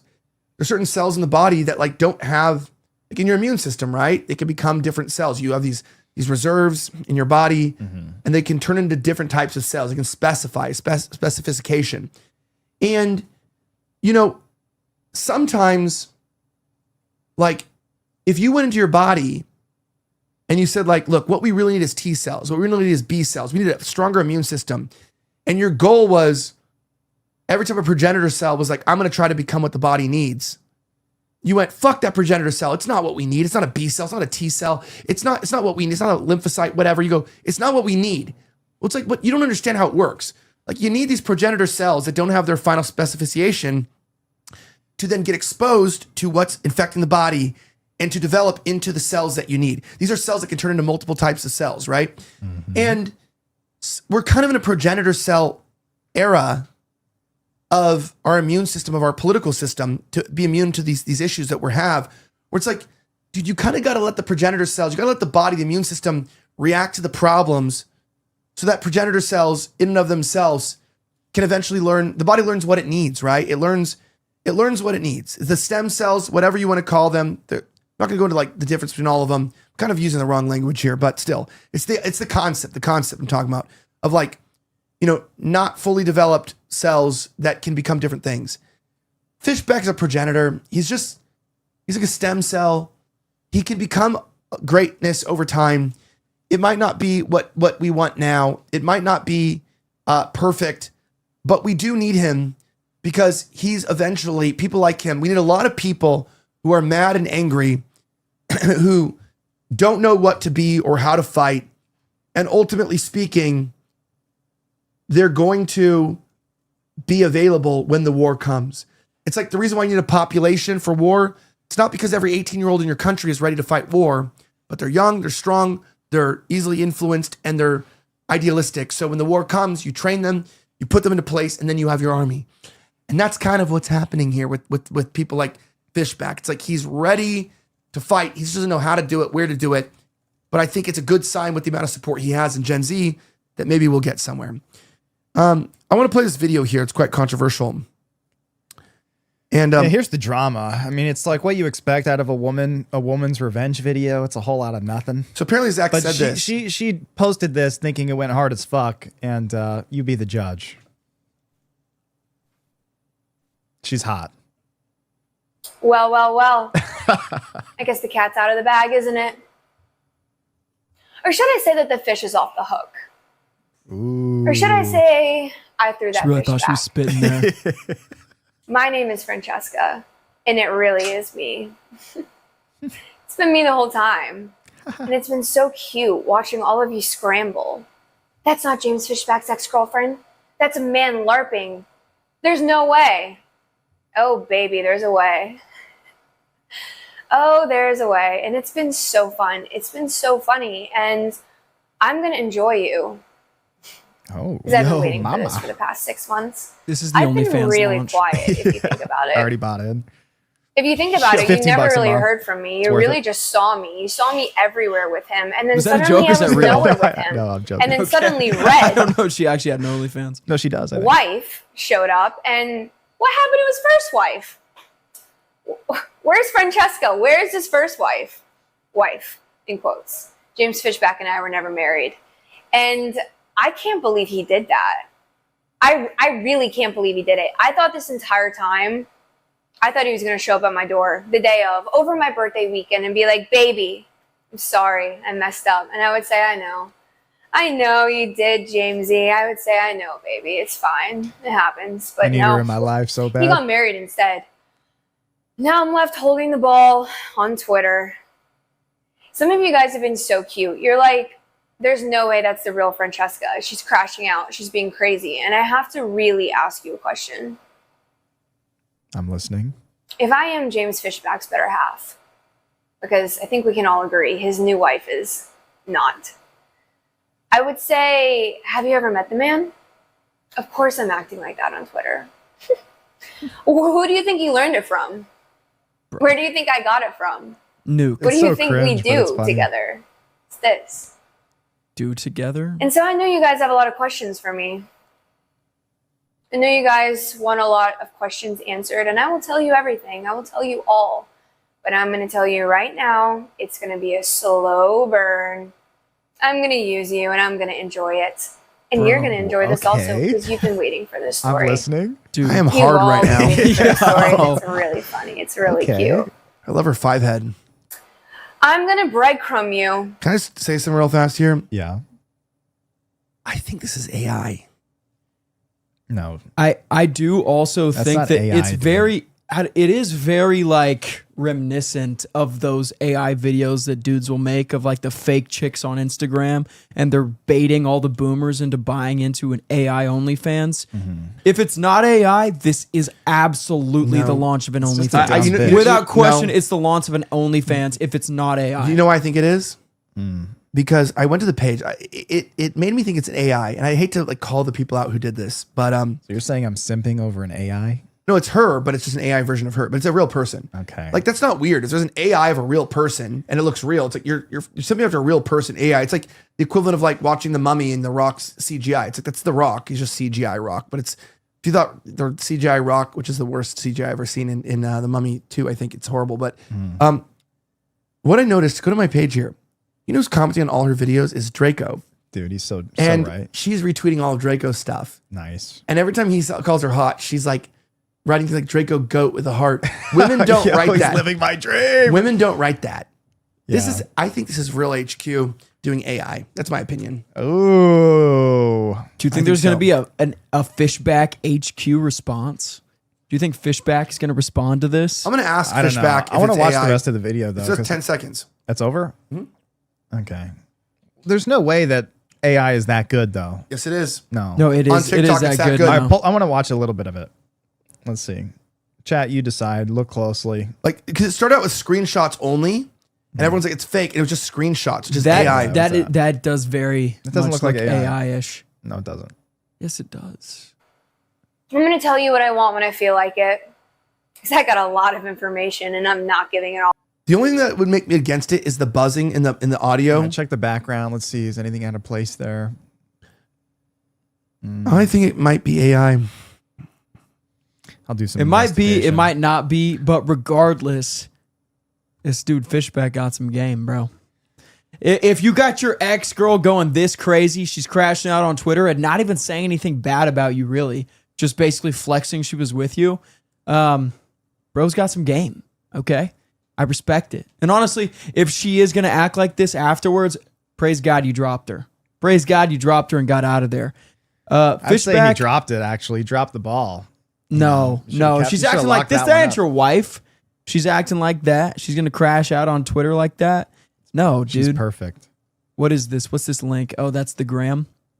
Sorry, we're looking at something off screen right now. Yeah, look, she's a model. There's very good pics of her. Look at this. She's like a model. Looks exactly the same. Yes, that's called AI. But they can take these pictures, a lot of high resolution pictures of her. You can create a very nice doppelganger. So would. But she did have some pretty out there pictures from the past, didn't she? Have y'all seen that? Look at that. That's like she's gonna ruin my life. Yeah. Real. Yeah, my second divorce from her. WOOD. Dude, I don't think this is AI. I do. She has no videos before this, only high resolution pictures, and does X with a weird cadence. It's AI. Yeah. It's AI. I believe it is. I'll do some investigation and get back to you. I think there's a very high chance that it's AI. But who's she following? Regardless. She's following Beardson. Come on, dude. Who doesn't follow Beardson? Kaiser Rev. True. Asuka Groiper. Like, come on, dude. Look at this. Aiden. Oh, look at that. Look at this. Autistic clips. It's not a woman. Joanne. But this is a man that's running this. Myron Gaines, Chad Champion. This is Draco, Will Sommer. You know, this is a damn. If AI got that good, I don't know. Yeah. No Nicky Rudd follow. Damn. So bitch. over for me. Dude, following Nick Fuentes. This is an AI, dude. This is AI. Do I have a I don't Gen know. A lot Z? of Groy bets out there. My nowadays. Gen Zs don't recognize AI, and Unc does. This is bad. I said it was AI too. After I said it. That's not true. I said the You're first thing I thought when I saw this video. You're like a girl who like copies my personality and claims it's your humor. Oh my God. I don't think so, dude. Somebody clipped our video of our debate back and forth about prostitution on Wednesday night. Did they? I think I proved myself pretty well. I can think independently. Disagree with you. Oh, he doesn't like that. He doesn't like that. He's going to crack the whip now. Whoosh, whoosh. Get back to work, Nicky Rudd. Do not criticize Elijah Schaefer. Whoosh. Yeah, I'm just waiting for that to come out. Excuse me. I'll tell you this. One of us got slapped in the face by the dick of life recently and found out that life is cruel. It's not fun. There's no games. And you know what? You come here and you're like, this could be my life. Yes, it could. And it can, and it will. Shout Because out Will. I've never been through anything hard. Shout out Will. Ever. Shout out Will watching the show tonight. Shout out Will. I've never suffered ever. No, shout out Will. Is this. I've been dropping some black pills on Jeb and Nicky recently and people from experience. And I am becoming because I'm like, hey man, from experience, they say that divorce rate is lower when the girl has lower body count. That's only the woman not leaving the man, which is the majority of divorces. But in terms of satisfaction of sex, etc., virginity has no play in that in a marriage. And in fact, sometimes the virgin girls, I mentioned this, it's a trade-off, right? One of the things I've learned in life is this.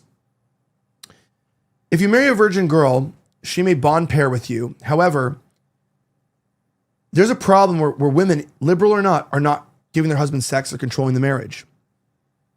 And if you marry a virgin girl and you don't have sex till marriage, which is my case, you have a problem where they're still in American society. They still watch Love Island and read smut books and whatever it is. And you have to realize that if you give them a relationship without sex, they know that you can truly love them without sex. That's the scariest thing to tell women. I could truly love you without sex, right? That's a scary thing to tell women, but you can. And that's what was told. But now you have no control. There's marital rape. There's no autonomy. You can't corporally punish women. There's all these things you can't do now to control your family. She has social media and friends and texting. And whether she's a virgin and a good Christian, her friends are not. And that's a problem, okay? And so you end up with your own set of problems marrying a virgin. She might bond pair with you, but like, what's a marriage without good sex? You've been looking at porn since you were 12. We are all wifing the OnlyFans girl. We are all wifing the nurse. We are all wifing the ASU sorority girl. I don't. Sorority girls know. I think this. But you marry a girl who's just sleeping around. She's the ASU sorority girl. She doesn't bond pair. She'll give you good sex, but she'll leave you and cheat on you. So I'm not telling you to marry whores or anything like that. I was saying this. I think there are girls now, just like we are, thinking that the only way to life is to marry a virgin. There are girls out there who have a decently high body count, but if you get them young enough, then what you'll find is that they're only whores because they thought that's their only option, right? And the problem is that you will find girls. That's why the only fan girl you marry, that's where that joke comes from. It's like, if you find a girl who's slept around a bit, but never fell in love, never been around, and she is sexually experienced, but you are too. You're looking at porn, you've been sleeping around, and you go, hey, listen, let's cut this nonsense and let's raise a family and let's do this shit. And I'll forgive you, forgive me, and let's try to work it out. I have seen no correlation between men. A lot of men that marry virgins, they stay married because men will stay in the marriage out of loyalty to the children, the family, but they're not happy. And the woman's happy because she's not getting sex and she has the family and the husband, and the husband's getting no sex and whatever. He's not happy, but he's like, you know what? I'd rather have my kids be raised in a two-family but from the statistic that you mentioned, men, you're saying that in marriages that the woman is a virgin in, there's a less likely divorce case where she leaves the man for another man. But the men are not happy. The men are more likely to leave. No, they're not more likely to leave. At the same time, I said they're not happy marriages. Well, earlier you said men are more likely to leave. Yes, they're more likely to leave. But the vast majority of divorces are still because mostly from men, the woman. Mostly men will initiate therefore, divorce. Divorce is still less likely. Yes, because the majority of men, more men would, but it's still way less. Like if you have a system where men are only allowed to initiate divorce, you're automatically just going to have less divorce, whether you're marrying whores or virgins. Well, of course, yeah. But talk to Christian guys. They're not very happy in their marriage because the woman still controls the home. She controls them. They're kind of whipped. They ask their wife so they can go out. Depends on what type of Christian marriage it is, I would say. I don't know, man. I know a lot of people in Christian marriages and they don't have good sex lives at all. And no man wants to have a bad sex life, whether you're old or young. They just cope with it. They cope with it. And the system's kind of messed up. You know, you have women pastors, women worship leaders, women studies, and that's why the majority of Protestants are women that go to church in Protestant church. Leave the non-denominational church, please. Now, I'm not blackpilling people. What I'm saying is this. The reason why I don't get on the red pill is because I know people that I know people that got divorced because they're divorced. I said this more to divorced people. You're divorced, and you can find this out one day the hard way if you get divorced. You get divorced and you're like, well, I've already been married. I come with the baggage of having a previous marriage. Maybe you'll have a kid one day and you have a kid. And you're like, okay, look, I have a kid. Like I come with my own baggage. I have a kid. I'm divorced. And it's like, look, I got my wife when she was not used up. It didn't work out. Right now, maybe at like 28 to get remarried. We're talking about remarriage here so people don't think I'm shitting on marriage. Remarriage. I think if you're remarrying, you're not looking for a virgin. You're looking for someone who's learned about life and wants to not divorce and they have a little experience in life. Not that they're whores, but it's like if they're like, hey, yeah, whether I've been previously married, I'm widowed, I've had some bodies, but now I want to settle down. I think divorced men have the market now because it's not really bad if you're a divorced man and you're settling down with a girl who wants to settle down because you're also doing the same thing. You're like, I did the traditional route. I got a wife, I had a kid, and now I might be okay. in the middle a little bit. Yeah, you meet in the middle. You're having to compromise. Now, that's what I'm saying. It's completely fucked for young guys because that are never married. It's kind of like right now, if you're divorced, you're kind of in the best position to get married of anybody because you're likely to look for character and develop. Like it's kind of like the gay part. Like it's like the part that the red pill makes fun of. Like you're like, okay, this person gets it, right? Maybe their husband died.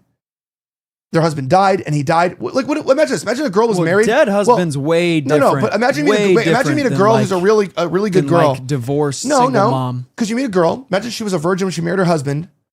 She gets divorced, goes through 2 years of like clubbing and getting fucked to deal with the death. She crashes out, which is understandable. You crash out because your husband died. You never had experience with sex. You're emotionally vulnerable. Guys are constantly, fake soothing you. They're fucking you. And all of a sudden she's like 28 and she's like, yeah, I have like 15 bodies. And like, this just makes me want to jump off a roof, bro. This is called the real pill. It just makes me want to just fucking crash out, asexual incel for the rest of my life. Yep. But you go, listen, I also have been fucking around. I have a kid. I've been divorced. I made some mistakes in my marriage. I'm not exactly a clean slate. child support payments, whatever. You're not in a perfect position. And a girl's not in a perfect position, but you're like, you know what? I really like her. She likes me for me. I like her for her. And our version of marriage is different than someone who's originally married. She just wants to relax now, fuck, have a good life, whatever. Let's just do that. I met this guy, honestly, this older guy I know, whose wife died. This is actually true. His wife died. His wife died. And his kids did not really like the woman that he chose to marry. But his idea of marriage now, he's 46, 47.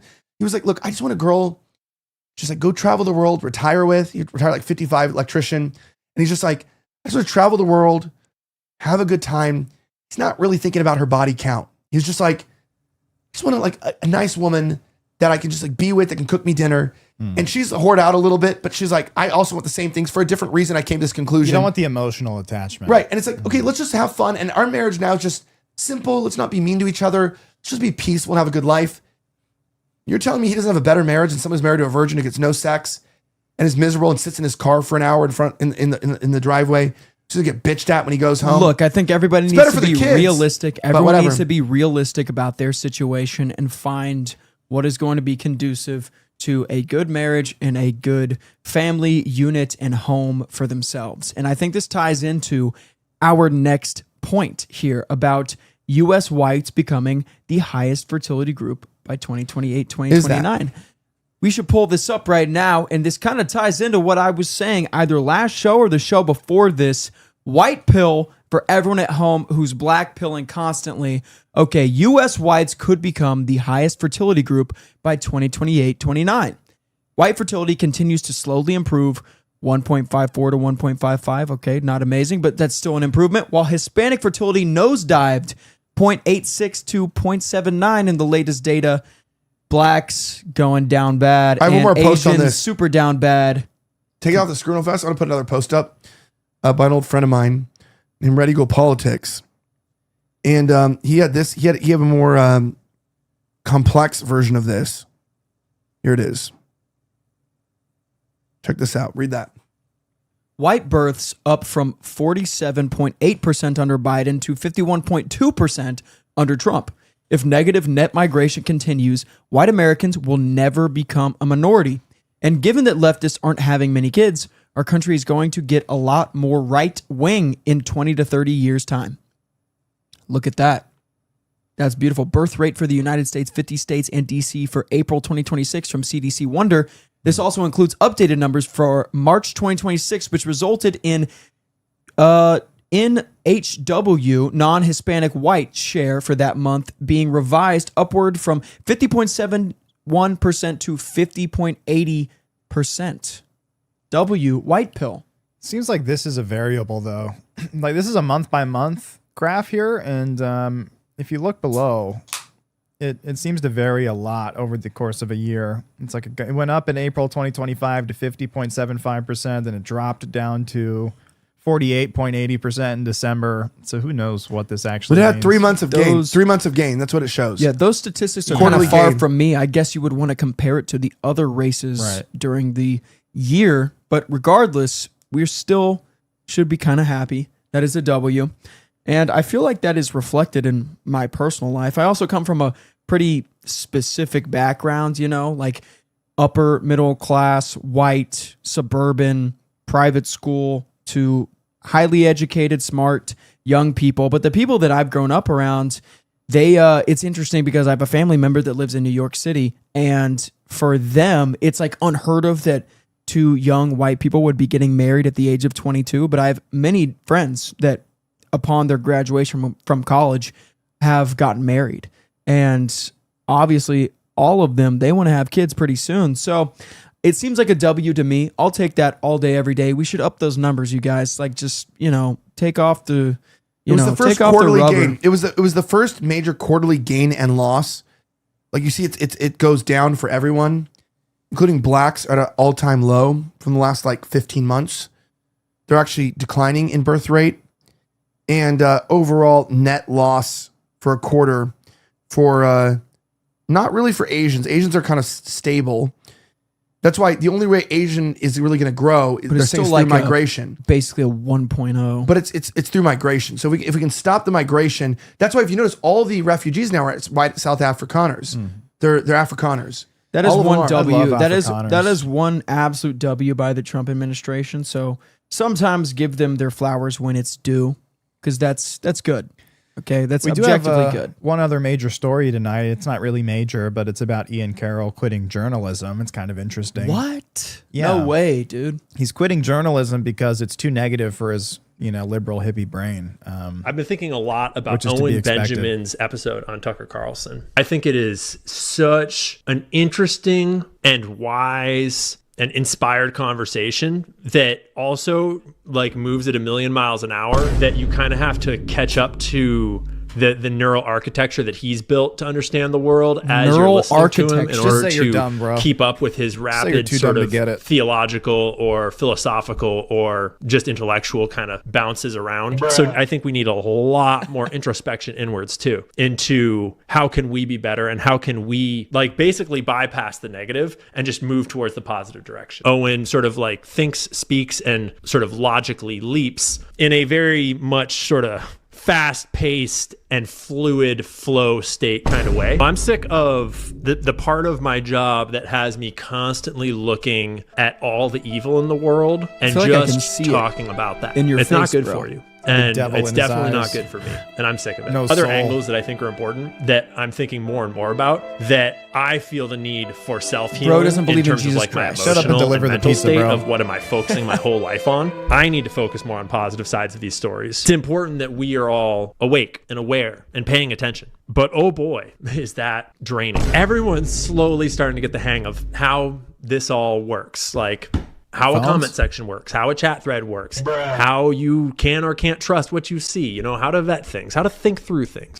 You learned how to think. So yeah, he's you learning give how it to a think. solid week and a half, and Buddy is right back to his black pilling for the audience. Yeah. The viewership's going to tank. The revenue's going to go down. He's going to be right back to conspiracy slopping for everyone at home. I'm glad he's finally learning how to think and use his brain, and he's really starting to think about it. Man, this is really positive development for Ian. I'm very proud of you, bro. Yeah, Shout big out. move for him. I don't Honestly, know. yeah. Ian's a good friend of mine.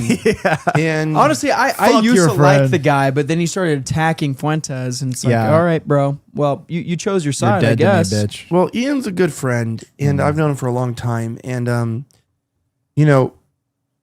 my wife connected me to my ex-wife connected me to Ian, actually. And this is why I always just double down my bets on Fuentes, is because there was an opportunity that I had recently. There's been a lot, and people ask me, why things don't work or you're not in one direction. It's because sometimes, unfortunately, I choose what I believe is the best long-term plan, but it's been disadvantageous short-term. And when I was working on the investigation, original one, the collaborative one that was actually happening into Charlie Kirk's death, with quite a few prominent people, including Candace, there was just a point I mentioned on the show where I checked out. I said, and it caused a lot of contention in my house. My wife's a Candace head, and I just was like, it's getting into absurdity. They're talking about trapdoors and things that I just I was this is actually one of the reasons why it's been hard to reboot or figure out where to go, and why I started Rift originally and got investors, because I'm like, dude, okay, there's been a lot of these nodes where it's okay, I could attach myself to Candace and Ian, and we can go, Max Blumenthal even dipped out, and it's even Max started coming on the show regularly, and I could go more liberal and go with him, and I'm like, but Max is also anti-Nick. I've spent a lot of hours talking All to the Max. ops are anti-Nick. Well, I've been talking to Max, but it's weird that Max Blumenthal to me is more reasonable than Candace and Ian today. Because Max kind of went away from the ops to the facts and looking at Israel intervention from a geopolitical, systemic, institutional way. And he kind of realized getting into this attack Nick thing is not really the way. I think the entire liberal media did. Now they're just attacking Nick because he's famous more than ever. And so it's just clickbait, attacking David Duke or Trump, right? But I've had a lot of these these camps. And even before that, it's I'm not gonna say who, but someone was going to Dan Bilzerian's house, asked me if I wanted to come with them, didn't end up going. And it's hard for me because personally, I don't have a problem with Dan Bilzerian. Personally, I like Jake Shields. He's actually a friend of mine. Ian's a friend of mine. Candace, snaked me, but she's a friend of mine. I mean, the last time I've seen her, I got breakfast with her. A great breakfast. It was very nice. Like, I know these people face to face. They're not online personalities to me. They're people I know. And just like in high school, it's like, well, if the hot girl's mad at you, why am I mad at the hot girl? Like, I don't know. Like, it's just like, but I've kind of taken a stance, which has been very negative to my career, is that I just think the only real ass nigga is Nick. It's true. And the future. But it's not. He's the only dumbass. Well, but the same reason why I don't attack my friends on the show and like really go into them. It's the same reason why we're not a Groiper fan page for Nick or something like that. It's like, look, I just know Nick personally, and I know these people personally, and I know what they're doing, and I understand it. It's like a modern network version of non-networking. It's like, well, if she's doing that, she's got 2 million subscribers, 6 million subscribers, whatever, and I've got 770, and I take her side. She'll share my videos and go on. I'll host her show. It's calculated networking. And I've sat around and go, you know what? Fame comes and goes. And I've seen, which I've tried to explain to Nicky, is like, why I always say like views on reels don't matter and stuff is like, you're going to watch this. If you can listen to me and sustain yourself, do what you want. I don't control anyone who works with me. He knows. He can tell you. I don't tell him what he can or can't say. There's nothing like that at all. That's why Rift has always been more of an association, not a network. It's just people who want to work together. A network is you tell each other what to do. And I know where this leads. You get this journalistic side, you get all these viewers, you're getting millions of viewers, and you're talking about, magic ink pens and drones and Jewish space lasers. But what happens if you don't play the end game? That's why something like Ken Paxton, I can't shit on him for like going full MAGA, because it's what he needed to do and it works. And he might not, in his mind, these guys don't really agree with these people. They didn't change their mind. They're just surviving till they can figure out how to be useful again. Right? You strike Ken Paxton down. He's in the gutter. What's better, Ken Paxton going away or temporarily compromising and figuring out where to go? Sometimes they compromise and they can never get out. There's just one person I know who never compromised, and I've compromised. You guys have been around for the compromises, all of them. I said after Blaze, I would put no e-girls in my network, and we started Rift. I said no e-girls ever. Did it grip? No e-girls, not even once. What are you talking about, bro? No e-girls, not even once. We would never do that. Maybe 100 times. Just one teeny tiny itty bitty e-girl. You do realize there's 30 pills in a Benadryl bottle. What, are you going to put them to waste? Are you going to put them to waste? They asked me how many. I say 2 beers and a Benadryl, okay? Make it happen right now. Are we going to waste the Benadryl? No, but I Don't get upset. Like, the reason why I survive and the reason why, like I say, I'm a cockroach is because it's worked and it still will work. When I choose my morals and what I believe is the right thing to do, for some reason, it always works out. Why? Because I don't get tired out. Maybe people get tired out of me. Maybe donors get tired out of me. Maybe advertisers do, but I don't. And so it's kind of the method that Georgie understands about. That's why he's a great producer. It's like, we could be in a bedroom, kissing with a microphone and a camera, but we can still survive to the point to when we need to figure out when it makes sense what to do, we do it. The problem is once you compromise. What is the Groiper curse? Let me explain to you what that means.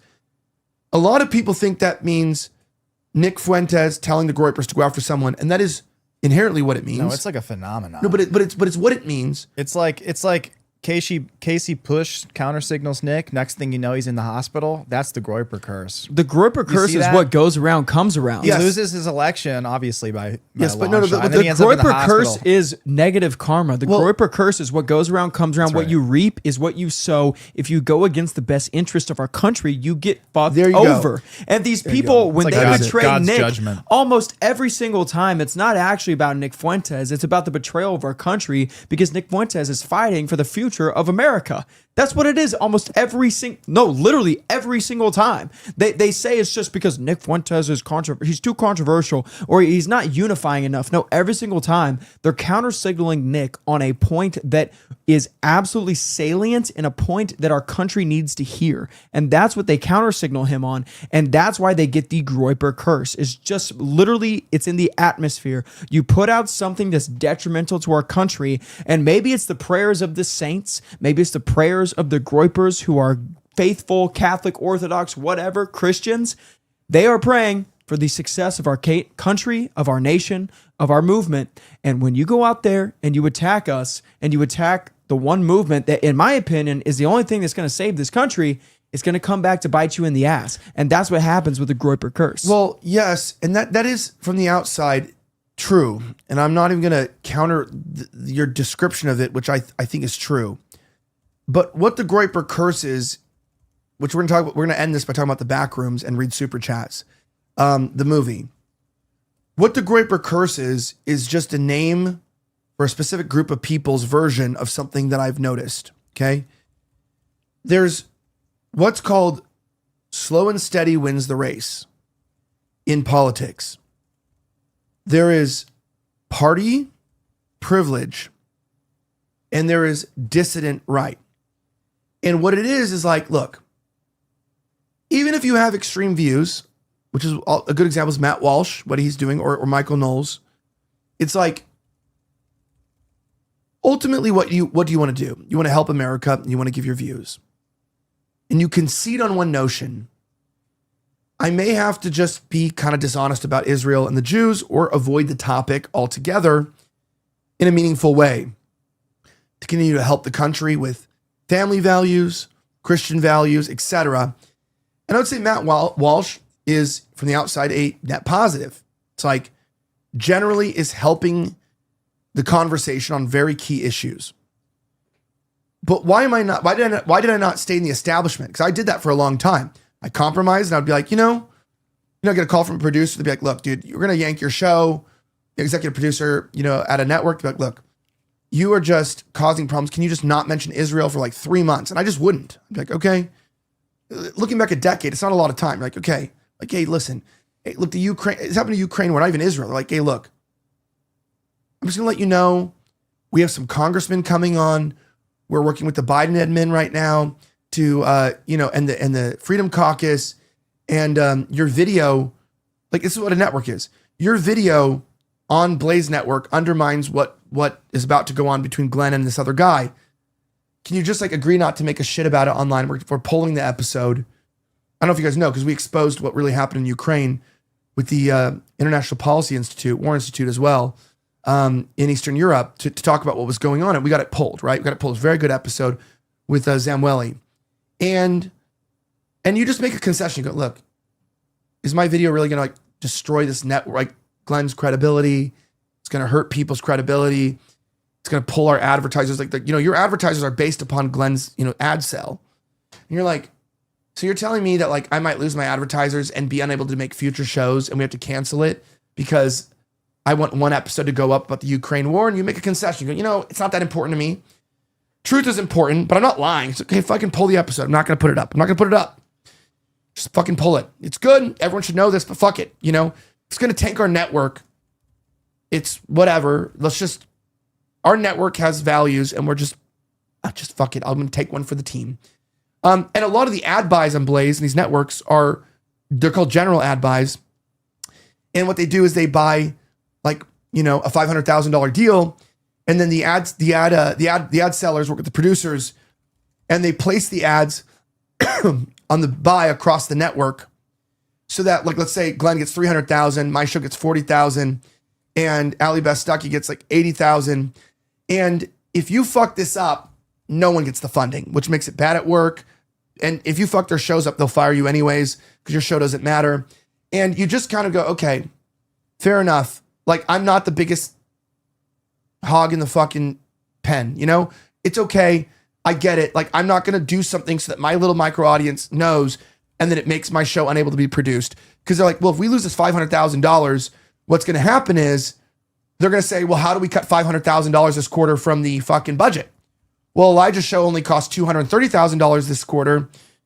Cut his show because it's only making $40,000 from the ad buy. It only makes $40,000. His show's making $40,000, cost $230,000, and that money's coming from the subscribers, by the way, on the platform. And So can he's I say taking what money. this is why Rift TV is so important? Yeah, go ahead. This is why Rift TV is so important. And it's why if you are a patriot who loves this movement and you want to support those who are actually going out, putting their faces, their names, and their reputation on the line to speak the truth, this is why it's important to support Rift TV. I know it sounds like you're shilling for your own network, but think about it. At every other conservative network, you are beholden to the overlords who have to sell ads to people who hate you anyways, who will sell you, your children, your progeny out to the highest bidder. At Rift TV, what do we do here every single day? We say the truth, we say it without compromise, and we say some things that are controversial that might make some people a little upset, might ruffle some feathers. But here at Rift TV, we don't care if they get upset. We don't care if we say something controversial. We don't care if they want to censor us, fire us from our jobs, blacklist us from the mainstream and the establishment. We just want you to hear the truth. And that is why Rift TV is different from every other network, every other company, every other conservative media outlet that you see out there. And that's why they've attacked us so viciously. It's not because Elijah had sex with somebody. That is not why they're attacking us. They're attacking us because we have been out on the front lines speaking the truth every single day, every single week without compromise, and that's why they hate us. And that's why we must stand up in this time and speak the truth, and we need you at home to stand with us and fight with us because we can't do it without you. That's why you're important. I said this before, I'll say it again. We are not the actual problem. It's you at home who will support us, who will keep us going. That's what they're threatened by. Stand with us and we'll stand with you. I agree. But in conclusion, what I was going to say is, just like that makes sense, and I can morally justify in my own head, I've had to make a lot of decisions. You know, I can't really explain the details. That's just a nominal example of how power and control works. You know, it's like, hey, look, if you don't pull this episode, we're pulling your whole show. And then you can't even like out them and saying like, well, they're anti-truth. It's like, well, it makes sense as a business model. It's like, talk to the investors. You refuse to comply. You lost us $500,000 this quarter. Your show's 200. It's growing, and you're taking a lot of the subscriber money. Ultimately, your show's a net negative, even though it's a net positive with the subscribers. We can fuck you up, and you're gone. You go, okay, fine. And then they say, you go, well, I'll go independent. And they go, dude, we own the rights to your name. We own everything. You'll have to go by E on X. To go by E, you have to give up your name. We own Slightly Offensive. That's why we are Nightly Offensive. I'm past we can use it now, but we were Nightly Offensive for a couple of years because I didn't have rights to my own brand. You know, it's like we own your channel. They gave my channel to what? To Alex Stein. Like, well, oh, you want to be independent? Oh, you grew this channel? Guess what, dog? Look at your contract. We own your channel. Go start over from the ground up. How about that? The only reason why I'm not fucked is because I've always owned my X account, and that's why I've stayed relevant. But I didn't own anything else. And I say this in matrimony to the networks. I'm not against that model. But with the dissident model, everyone's trying to figure out, unless you have Daddy George Farmer or you have the Qataris or whatever, that you don't really have support. And, you know, a lot of my colleagues, I suspect, on the dissident right, are foreign funded. I firmly believe that. So what? I take a little Russian money. Well, I firmly believe that a lot of my colleagues are taking, particularly British money, actually. Well, it's kind of proven, right? It's British money, actually. It's like 95% of the right-wing influencers are under-influenceable, just objectively. I think But I'm not against influenceable. No, I know, but they do, you know, they do their campaigns against Nick and all these guys, and a lot of them capitulate. They do it. And so effectively they're bought and paid for. They do some scummy stuff. I mean, I'll make a video. I can make a video one day on how it works. I have to check my NDAs. I still like those guys. I like Liam. I like those guys. I'm not going to say any of the other names, but listen, it's like on the dissident right, besides shilling bullshit and lying to people, the ironic part is all this social media stuff. You know what you're not getting? You're getting views. This is what I'm going to actually change it to talking to young people. Okay, so you got views, you have reels, you got TikToks. You got views and likes and engagement. You know what you're not getting on short form content? Money. And money is power and control. Money's everything. Which is why we need donors and investors to invest in people for the ideology, not for the money. It's like there are very few people who have not capitulated recently. And I've been offered money from Qatar, money from Russia. Very well documented over the years, not just recently, it's just like over the years. I'm open to it though. I'm open to it. I'm not closed off to the idea. I haven't taken any money. No one can say I'm foreign influence. Just as I'm open to it. Mm-hmm. If it comes down to it that I've got to do that to speak the truth, I'll do what I have to do, like Ken Paxton does too. If he's got to capitulate to the GOP he wants to take out, if Trump raped kids and has to capitulate to the Jews, I get it, dog. I get it. But I'd rather capitulate to the Russians and Qataris to keep the truth for my nation than to capitulate to the Jews or dark inside money in the US to then tell the untruth, right? To lie to people. And so I'm not saying these people are ignoble for taking foreign influence money. But guys, it's bad. And the amount of foreign money in this stuff with my friends and colleagues, and I mean this is not like a hyperbolic statement. I'll probably get killed if I ever publicly really discussed some of this stuff. I haven't even discussed it with Nicky or Georgie. I've been in meetings, been around these talks. A good example of what happens quickly when you have one noble person get taken out. Look at what happened to Turning Point after Charlie Kirk, okay? The money's there and the money doesn't stop, and Turning Point's no less funded. It's not as effective, but it's what did Ken Paxton say? Shout out to Turning Point Action for helping me with this. You still need them to fight the fight, whether they're effective or not, behind the scenes. So I was saying, whether they're well known or not, you might be well known on Instagram and TikTok, but you don't have money. You're not doing anything because you need money to do things. Money changes minds. It puts food on the table, and it makes some people go to India, take pictures in front of the Taj Mahal, and apologize about their anti-India tweets because the money's there. And I don't want that to be me. I don't like that, but I conclude here. My things about Nick, because a lot of you guys don't like Nick, and I get why, because there's so much propaganda, and also generationally, I've mentioned it. You don't get his humor, and you also don't get what he's doing. If you've never sat and watched you don't get the it. show, You don't get it. Well, think about what people are saying about Nick versus what actually happens on the show. Like if you watch the show for a long period of time, you will understand the premise, you'll understand the platform.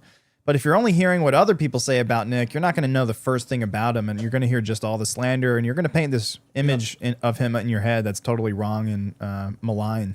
Yeah. Watch Nick for years. Watch Nick for years now. There's nobody who's fighting for our country like Nick is right now. I don't care. At the very least, there's no one fighting for him in the influencer or conservative commentator space than Nick Fuentes is. And if you have this image of Nick Fuentes that he's a bad person or he's bad on this or that, this man is fighting for our people every single day. He's pushing the message that people need to hear. He's a patriot. I'll leave it at that. Okay, well, I'm not dick riding here. I'm saying I actually, Nick and I had a bit of an argument last year. Very bad argument actually for a while. It was like a big beef. And because he's like, you come here hoity-toity and you're like coming out and you're like, I never watch his shows. You always say, I don't watch his shows. I've never seen a full show of his. I don't know what it is. Like, My influence from Nick is the same influence of two friends grabbing a beer. I just talk with him off camera, have conversations, and bounce ideas. And I'm telling you this, and I do the same thing, at the same private conversations with Tucker, Candace, with Alex Jones. And I say the same thing about Alex, and I called Alex out on his show before, dude, hey man, you're just got PTSD from Sandy Hook. But I get it. Nick is not God, and he doesn't know everything or what to do at every time. But like I said, with being real and true, he may not get it right every single time on every issue. He may not always be 100% correct on predictions. He may be hopeful and romanticize the world or make his own version of the world, which you should as a man. But I can tell you the quality about him as a friend that I don't see from Tucker, I don't see from Candace, I see mostly from Alex, but not often, is that he has the right things right. And he's also not willing to compromise for money. Money's just not that important to him in terms of money. He's done like 2 ads in his career. Right. So I tend to believe as a friend, just like, you all have that friend. You have different lifestyles. Maybe you're a Christian, they're an atheist, and your Christian friend's like, don't be friends with him. He's not a Christian. You're like, dude, he gives me the best advice. Like, it's my friend, like, because he's real. He lives life. And it's like opposites attract in marriage. It's like, why are you going to be with her? Same thing with my advice of marrying the OnlyFans whore or whatever. It's like, well, that's not what the red pill says. Yeah, but trust me, man, from experience, I can tell you, marrying the virgin isn't going to fix your problems either. It's like, I found him to be a very good friend. Alex Jones, very good friend. Very good. But he got really fucked up financially from the Sandy Hook stuff that it was hard to counter him on anything he did to survive. And I'm going to say this respectfully because I like him, but propaganda works, man.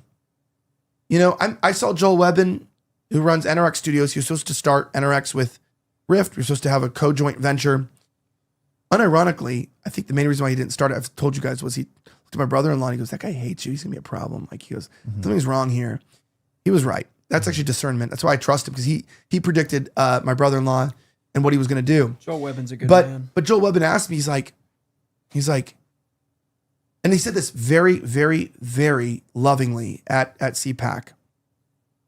Hey, man, how's everything going personally? We're not like close friends. Like how's everything going with the custody of the kids?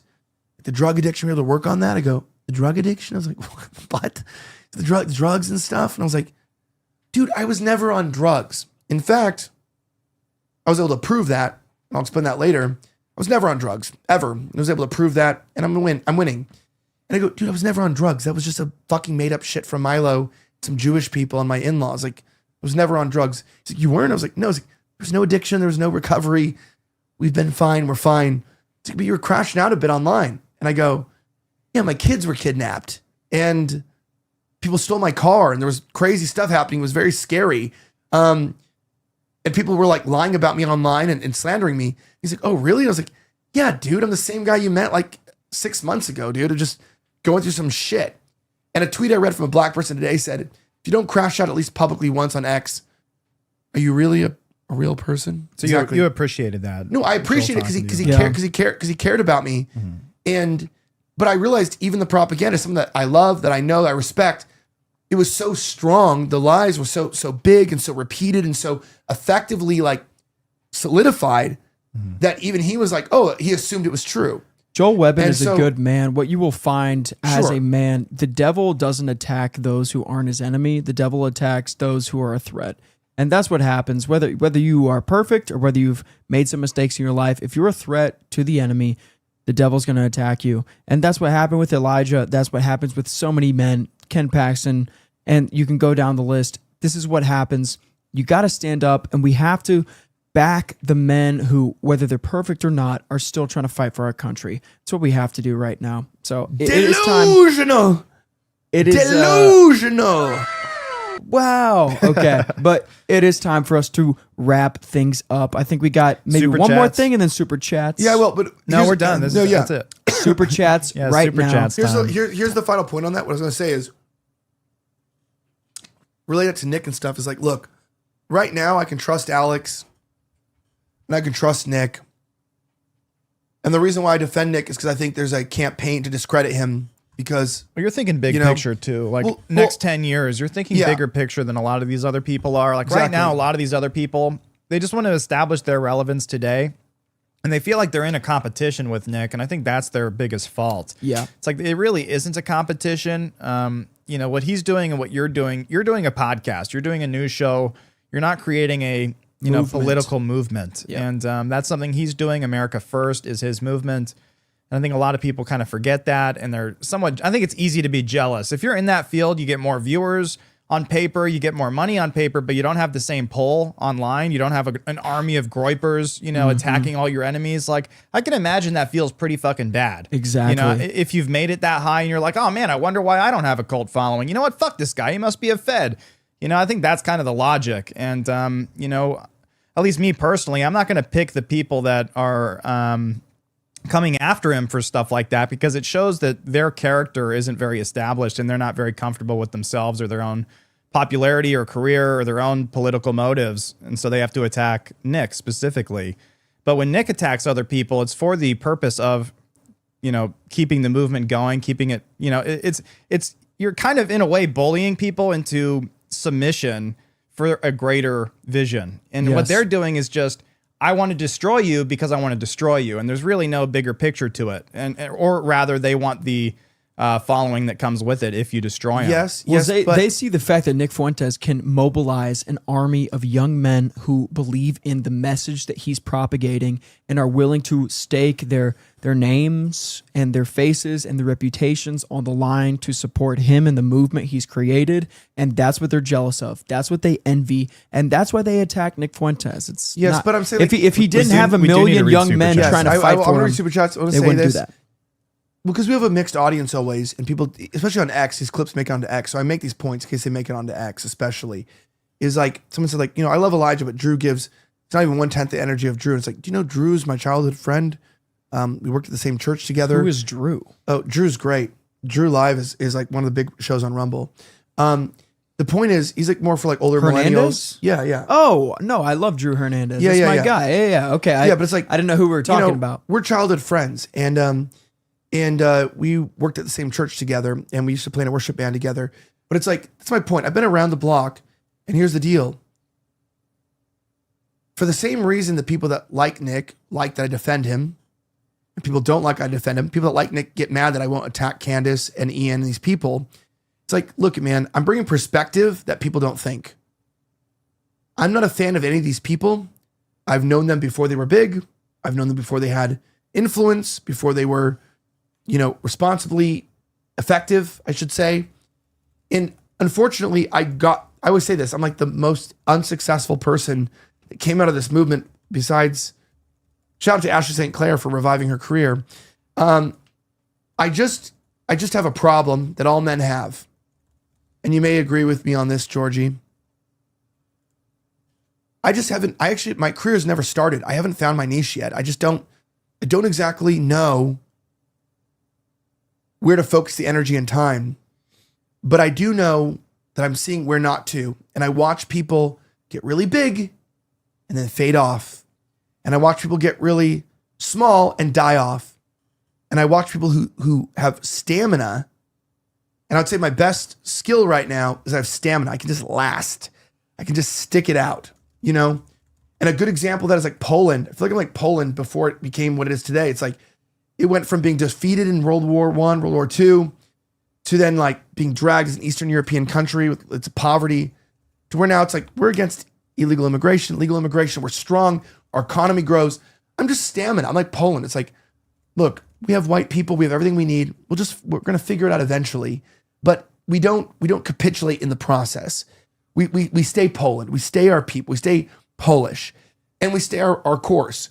And you know what? If it pisses people off that I won't attack Candace and Ian, fuck you. And if you get you mad, because I see some comments like queerosexual Fuentes or whatever it is, like, dude, look, man, I'm saying I know these people personally. And because of that, I don't judge them by their content. I judge them by their character. And just like I realized blacks were hated, and I learned I wasn't red pilled by somebody. I realized blacks were hated because they had bad character, even though I was brainwashed.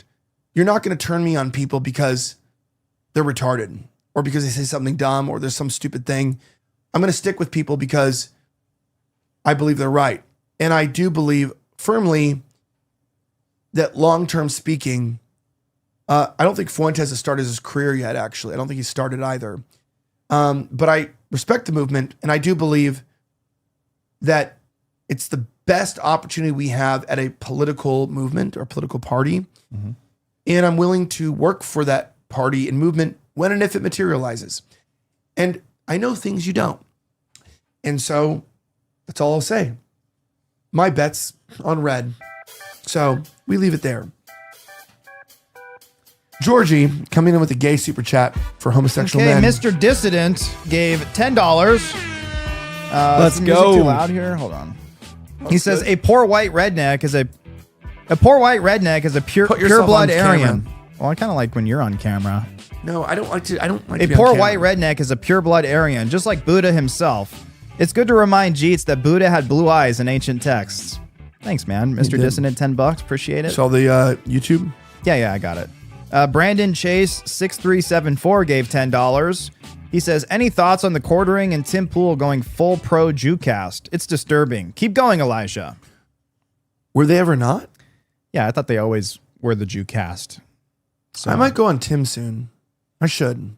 Yeah, you probably should. I can go on there if I ask. Like, I know his booking producer is a good friend of mine. Yeah, I think that's another thing. You were mentioning earlier that you're not really sure if you found your niche yet, but I think you kind of have. We just need to get you Go on on more shows and we need to get your face out there. A lot of people don't even know he's back on the show doing it live every night, or every other night basically. I think Fresh and Fit would be a good call. Yeah, Fresh and Fit, Tim Pool. We'll see which other ones we can get you on. I'm chatting up now. I actually, speaking of this, with Nick, I actually was very convicted.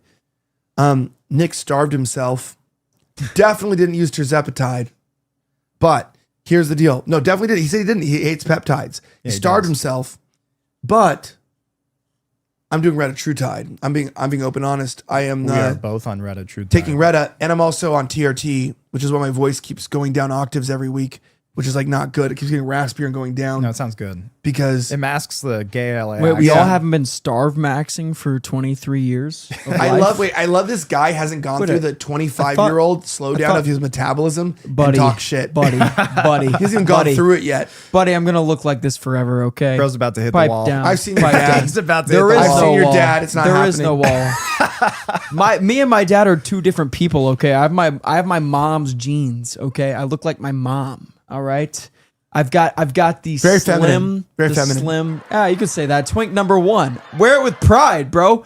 I'll wear it with pride. Twink number one. I've got the slim jeans. They're not going away. What I was gonna say is, shout out to the super chatters. But I was gonna say one thing on that is like, you got skinny, and so yeah, I'm back in the gym. I'm back doing my thing, and just to shout out to the young guys thinking about getting on peptides and stuff.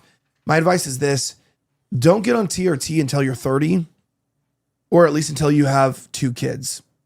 Like, because it does affect fertility. And you should, and then if you go on it, get on something called gonadotropin or GRH.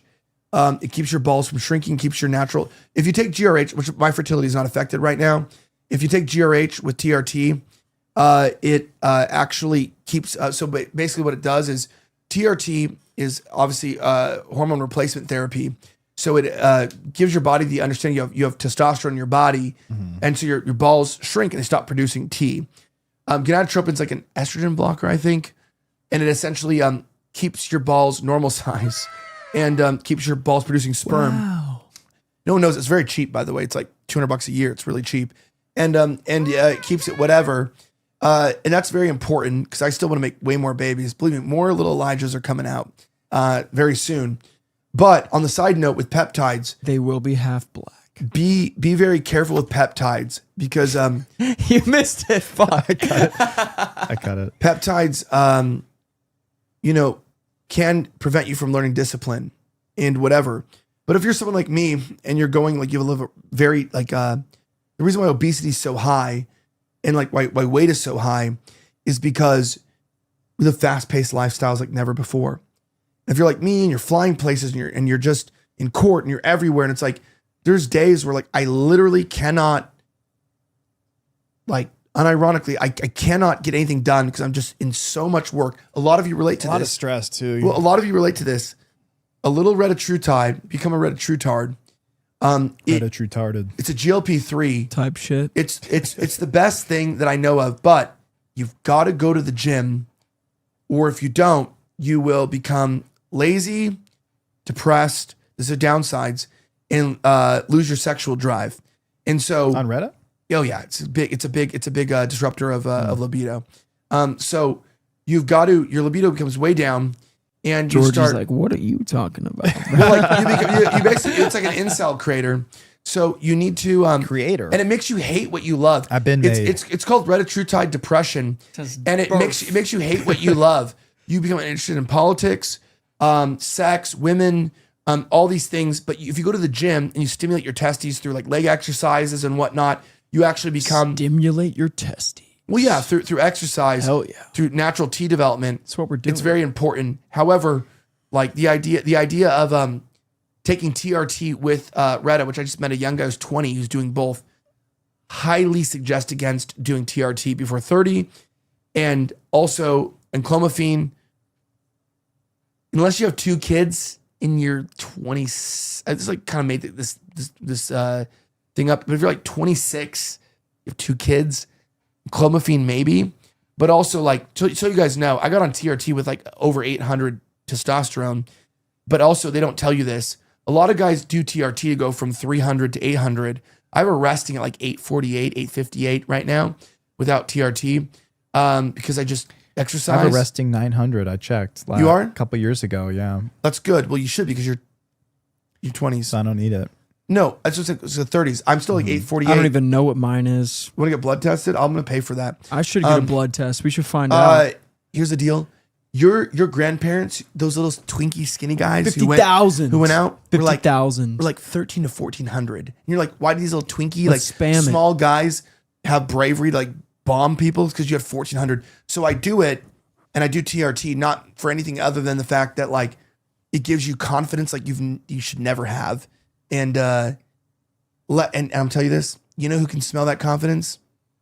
21-year-old hoes. For good or bad. 21? We have to say that because kind of old. We have to say that. To say that. George, you just giving us a look. No, so last statement. Moving on. No, so last statement here is. Do we have another super chat? Or was that the last one? Last statement is the back rooms. We're ending on the back rooms. You know, honestly, Elijah, I don't know how much I liked it. I think the back room, it was good, but like the plot was kind of shitty. No, it wasn't. I liked the Not spaces. I loved every shot. The shots were beautiful. Like the filmography of it was really incredible. Cinematography. Yeah, whatever. It was really beautiful, but says a guy's judging a movie, by the way, who says filmography. So listen. Shut your bitch ass. From a guy from Hollywood. Cinematography, bro. You didn't know this, bro, dog? Same, but different. From a guy from Hollywood, I'll tell you this. This movie, if you are over 28 years old or you've been divorced, no, it's not a joke. It's not a joke. I'm not going to give away the plot. It's always the divorce. No, it's the movie's about a divorce. It's always the divorce. The movie's about a divorce. Everything ties into being divorced. The movie's about a divorce. Okay, I didn't know this. I haven't seen this movie. It's just funny to me. So I explained this actually to my divorced hairdresser, and the reason why I think I appreciate it more than you did is because, first of all, the movie is nostalgically in California. I think it's the Bay Area, possibly. They don't tell you where, but I think it's Bay Area. It's set in the 1990s, which is funny for me because, like, for young kids today, that's like the 70s when I was a kid. Yeah. So set in the 90s, which I really like. Everyone loves a good Stranger Things, 1990s, late 80s. You know, the music, the synths. Everyone loves that shit. Mm-hmm. Soundtrack's amazing.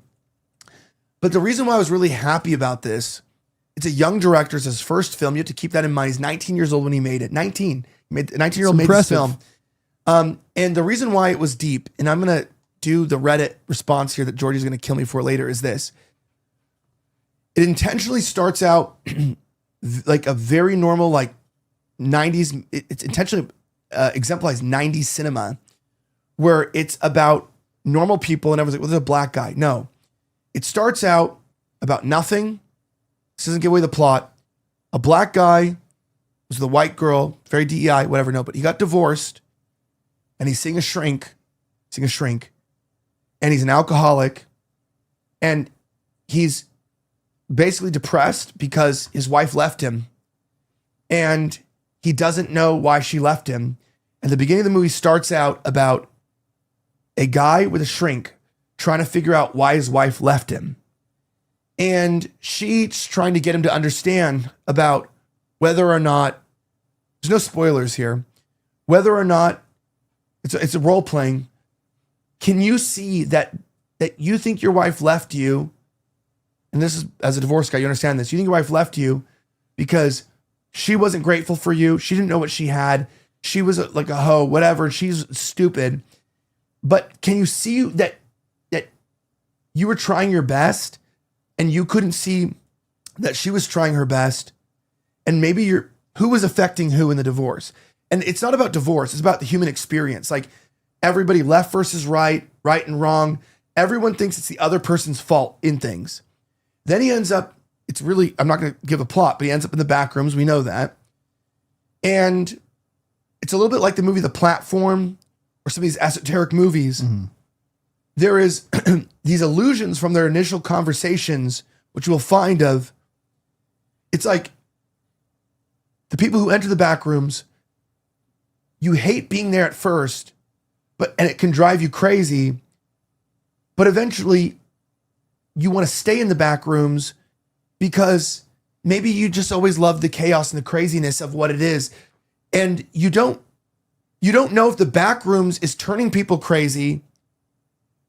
And the plot twist that I won't talk about is just like on a broad note but are the people's consciousness when they get in the back rooms then affecting the back rooms? Is the chaos of the back rooms a reflection of the minds of the people? Crazy. Yeah, but it's like that. Always crazy. But it's like that. But there's levels to the back rooms. American society. There's levels to the back rooms. Yo, this is so meta. I'm leaving this here. There's levels to the back rooms to where you have to ask. It's very unpredictable. You have to ask yourselves, and that's why they use marriage as an example and divorce.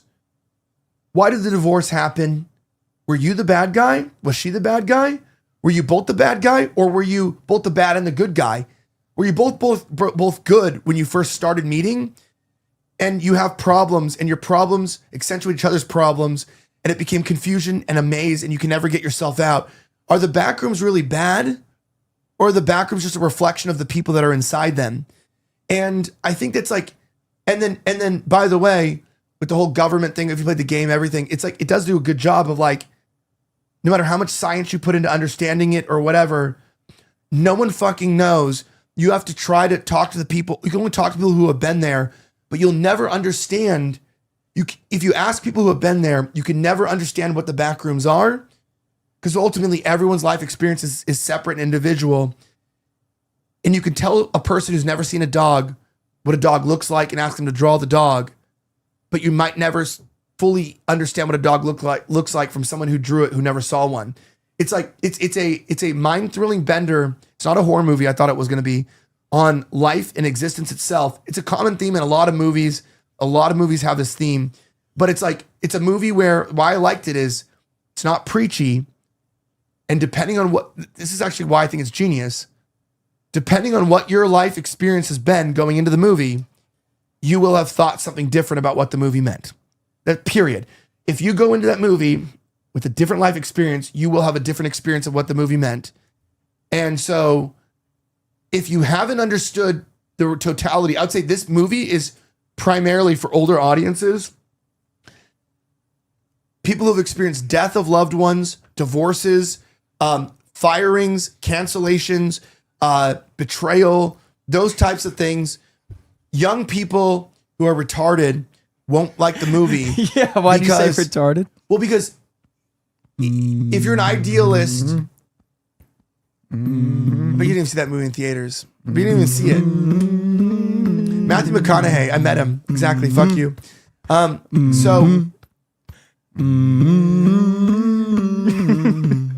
You wouldn't know. No, but it's hey, we got another super. I don't think you would get it. Yeah, super chat. Hold up. It's one of those movies. If you watch the platform, but there's a super chat. No, if you watch The Platform on Netflix tonight, watch it tonight. If you're divorced, you must watch this movie. If you are divorced, if you are divorced, man, you've lost your children. You must watch this movie immediately. They use divorce as the most confusing thing, where everyone thinks they're right. And it's a mess of human existence that should never happen. It's basically saying the back rooms exemplify as messy as spaces can be, but it feels familiar. It's liminal spaces. It's like we've all been there, but we've never been there. You don't have to be divorced to watch it. We've all been there. We know what divorce could be or whatever. But in the end, the question is Is life messy because you're a bad person and you're messing up life? Or are you messed up because life is messy and it's fucking you up? And that's the theme of the whole movie. And it's fucking good Real. and deep. So I encourage people to watch it. If you're older, you'll enjoy it way more because you've gone through more sagas of like thinking you were right. Oh, she did that to me and my family and blaming people, my dad and this and that. And it's like, sometimes you realize, holy shit, I'm actually gay and retarded. You really needed to talk about this movie. I'm glad you were able to say that. Yeah. I could tell. Yeah, hey, we got one more W super movie. chat. Big super chat, $50. Let's go. Mayo Supremo 88 said, just clicked in, longtime listener and much support. No idea the topic, but love and support Manig. Yo, Manig to you. All right, one last video. Someone said Are we gonna end Elijah knows the levels of the back rooms because he's experienced it. And that's true. Someone put up the video. Yeah, he's lived of this me. shit. Someone put up the video of me in the back rooms. He's like, it'll mean something different to everybody. By the way, the night before I told people my wife, this is so crazy. The night before I told people my wife kidnapped my kids, I posted this at like 1 a.m. Watch this. No one believes me that my life doesn't Literally make any the back sense right rooms. now. But this is the way back to my hotel room, and it This doesn't is make the any plot sense. I now of have the to back leave my rooms hotel room movie. because of a flood. This is very weird. But what's going on here, okay? It's Elijah very Schaefer's bizarre. So subplot. there's some, I guess, some water moving here. Country's falling apart. Okay, cool. Walking out. Genocide in Gaza. Elijah Schaefer And we got some subplot. flooding, I guess. Okay, it's falling on me. But That is weird though. So, this is actually my way back to my hotel room. Right? This generally There's is like a- really weird. Yeah, it's weird. Thing, okay. In a Renaissance hotel. Watch, If I was in a hotel, Seat. he takes a seat in the wet And chair. actually rest. But then I have some what? Pepsi. Some Diet Dr. Pepper. No one believes me that my life doesn't make. This is My so life made real. no sense at the time. Honestly, that I would probably react the same way. Would it go immediately to Twitter? I'm not sure, but it still would have been really weird. You know. All right, everybody. Yeah, by the way, not on drugs. And that's really weird though. Like That I is was weird. walking back to my room. I would be weirded out. I was walking back to my room and it was like, and there was no like caution tape. No, there's no warnings. Just like walking through a flood, and you're like, what the fuck is this? Great. Let's take a little sit in the chair. You know what? Straight to Move the on. Twitter. You know, I knew You what I can was take a doing. rest. I intentionally upload Milo weird videos. Yiannopoulos needs to see this. Yeah, But I do Oh, he upload saw weird. it. I upload weird videos, and I might get back like the bird one. A bird in my house. Like if you upload That was a weird moment. If you upload weird Just videos, make a ton of weird videos. We had so a then bird they can never fly in say our one house stands and just out. fucking rammed the window over and over again until it like knocked itself out, and then I let it outside and it like recovered, and I think it may have gotten eaten by something, but it could have flown away. Damn. Cannibalized. oh, and the show. Okay.